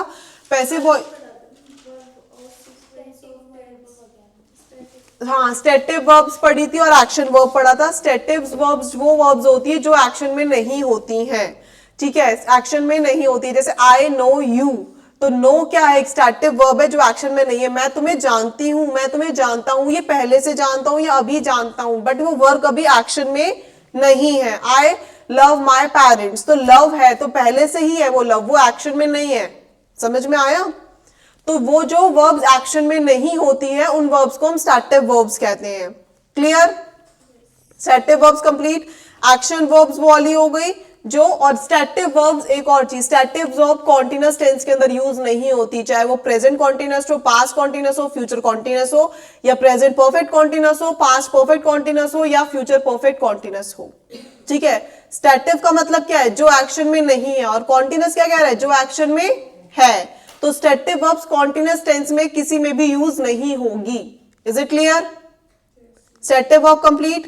फिर हमने पढ़ा था टेंसेस के अंदर sequence of tense. Sequence of tense के अंदर क्या है कि अगर सीक्वेंस ऑफ टेंस मैंने यहां भी डिस्कस कर दिया था आप लोगों के साथ कि अगर प्रिंसिपल क्लॉज पास्ट में है तो फ्यूचर जो सबऑर्डिनेट क्लॉज है वो भी किस में आएगा? पास्ट में। जैसे हमने देखा था प्रिंसिपल क्लॉज में वुड हैव प्लस वर्ब की थर्ड फॉर्म थी, तो सबऑर्डिनेट क्लॉज में क्या आया था? हैड प्लस वर्ब की थर्ड फॉर्म, वो पास्ट में था तो ये भी पास्ट में, ठीक है। अब कौन कौन से टेंसेस में कन्वर्ट होगा वो हम आगे पढ़ेंगे। अगर क्या कहते हैं प्रिंसिपल क्लॉज हमारा किसमें है? फ्यूचर में है, तो सबऑर्डिनेट क्लॉज किसमें होगा? हमारा प्रेजेंट में होगा, ठीक है। ये चीज समझ में आ गई? यहाँ पे कंप्लीट हो गए आपकी टेंस। फिर आते पैसिव वॉइस पे। पैसिव वॉइस के अंदर हमने पढ़ा था कि एक्टिव के अंदर एक्टिव से पैसिव में चेंज करना है। अगर हमारे पास एक्टिव वॉइस इंडेफिनिट में दे रखा है तो वो कॉन्टिन्यूअस में चेंज हो जाएगा, बट वर्ब की थर्ड फॉर्म लगेगी, चाहे कोई सा भी दे रखा हो, प्रेजेंट दे रखा हो, पास्ट दे रखा हो, या फ्यूचर दे रखा हो, तो इंडेफिनिट में दे रखा है तो वो कॉन्टिन्यूअस के अंदर चेंज हो जाएगा। अगर एक्टिव वॉइस आपका कॉन्टिन्यूअस में दे रखा है, चाहे वो प्रेजेंट का दे रखा हो, चाहे वो पास्ट का दे रखा हो, चाहे वो फ्यूचर का दे रखा हो, फ्यूचर का तो खैर कॉन्टिन्यूअस में चेंज होता ही नहीं है, ये तो एक्सेप्शनल केस हो गया। प्रेजेंट का पास्ट में अगर कॉन्टिन्यूअस में दे रखा है एक्टिव वॉइस, तो पैसिव में सिर्फ बीइंग ऐड होगा और वर्ब की थर्ड फॉर्म ऐड होगी, बाकी एज इट इज सेम रहेगा। और सब्जेक्ट ऑब्जेक्ट के अकॉर्डिंग देख लेना, अगर सब्जेक्ट के अकॉर्डिंग इज लग रहा है तो ऑब्जेक्ट के अकॉर्डिंग अगर आर लगाना पड़ रहा है तो लगा देना उसको, ठीक है। डन। फिर आता है प्रेजेंट परफेक्ट वाले में। परफेक्ट वाले अगर परफेक्ट में दे रखा है कोई सा भी टेंस, एक्टिव वॉइस अगर आपको परफेक्ट में दे रखा है तो परफेक्ट कॉन्टिन्यूअस के अंदर वो चेंज हो जाएगा, चाहे वो प्रेजेंट हो, चाहे वो पास्ट हो, चाहे वो फ्यूचर हो, ठीक है। और प्रेजेंट परफेक्ट कॉन्टिन्यूअस में दे रखा है तो वो चेंज नहीं होगा। Is it clear? ये चीज पढ़ ली हमने। उसके बाद आता है मॉडल्स के अंदर। मॉडल्स के अंदर क्या है कि मॉडल्स जो जैसा है, अगर शेल है शेल रहेगा, वुड है वुड रहेगा, विल है विल रहेगा, कैन है कैन रहेगा, कुड है कुड रहेगा, तो वो एज इट इज रहेगा। बस उसके पीछे क्या लगा देंगे हम, हैव बीन। चाहे कुछ भी हो, वर्ब की थर्ड फॉर्म तो साथ साथ लगेगी और साथ में क्या लग जाएगा, have been. Is it clear modals में? उसके बाद क्या है, इंपैरेटिव सेंटेंसेस। इंपैरेटिव सेंटेंस का फॉर्मूला क्या है कि let plus object plus be plus verb की थर्ड फॉर्म। ठीक है, अगर हमें सिंपल बनाना है तो पहले आ जाएगा, उसके अंदर क्या होता है, सब्जेक्ट नहीं होता तो सब्जेक्ट की जगह हम क्या लगाएंगे, लेट। लेट के बाद से हमारे पास आएगा ऑब्जेक्ट, फिर बी लगना है वर्ब की थर्ड फॉर्म से पहले। ठीक है, और अगर आपको बोल दिया जाए, आपको you are requested, you are commanded, you are requested to not make the noise, तो टू आएगा, यू आर रिक्वेस्टेड टू, फिर उसके बाद नॉट मेक द नॉइज, जो सेंटेंस दे रखा है उसके बाद वो एज इट पीछे आ जाएगा, बट टू आएगा, यू आर रिक्वेस्टेड टू, ये भी पैसिव में आ जाएगा इंपैरेटिव सेंटेंस का। Done, clear? उसके बाद कौन से सेंटेंस हुए थे, इंटरोगेटिव वाले करे थे हमने।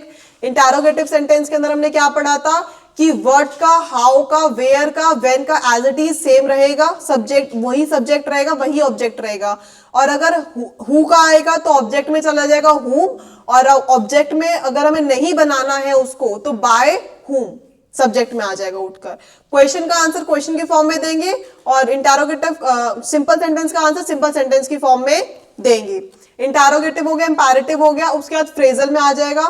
फ्रेज के अंदर क्या है, अगर आपके पास इन्फिनेटिव फ्रेज है तो अगर एक्टिव वॉइस में आपको फ्रेज में दे रखा है वर्ब की फर्स्ट फॉर्म प्लस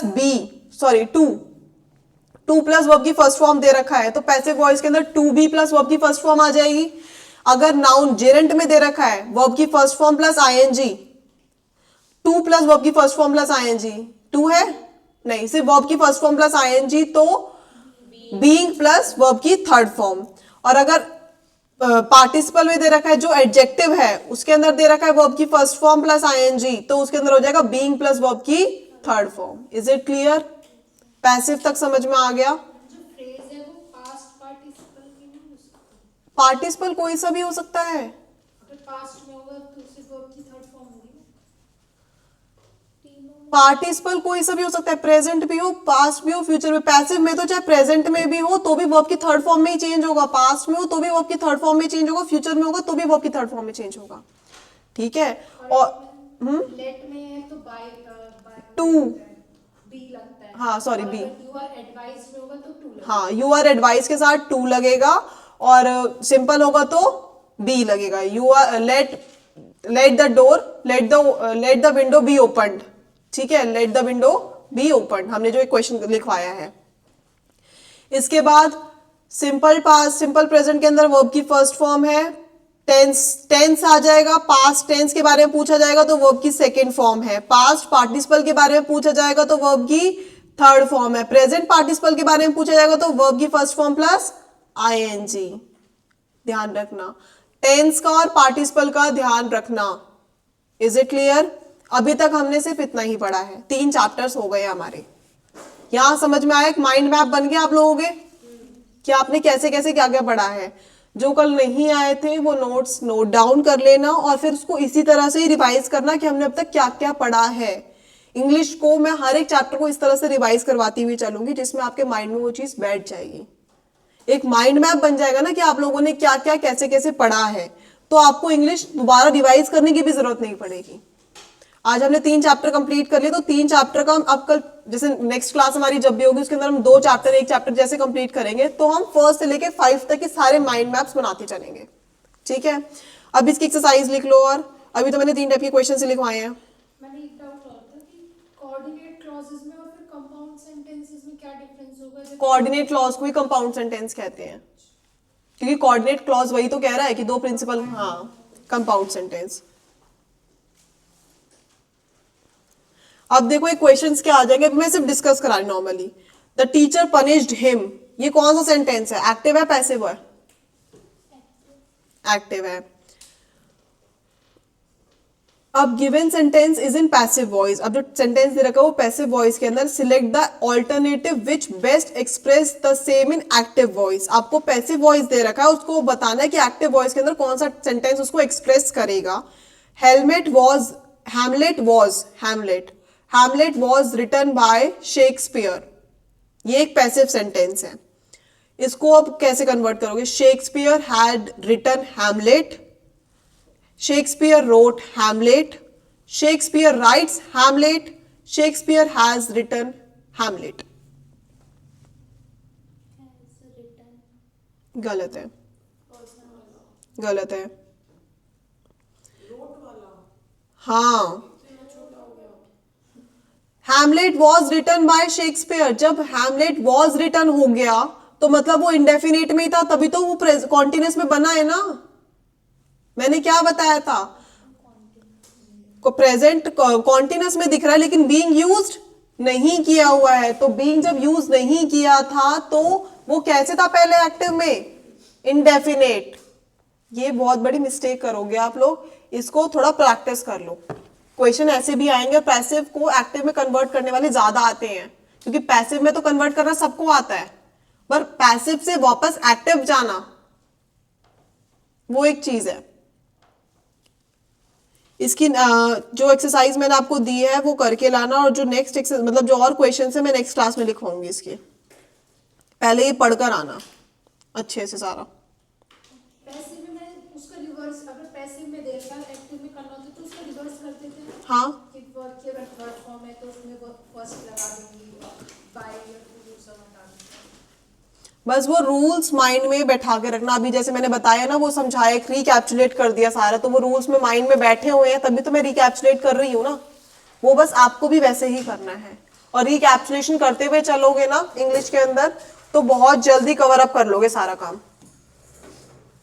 रिकैप्चुलेशन बहुत जरूरी है, क्योंकि अभी तो बस स्टार्टिंग हुई है, और जब आगे आगे बढ़ते जाएंगे ना, रूल्स बढ़ते जाएंगे, चीजें बढ़ती जाएंगी आप लोगों के लिए।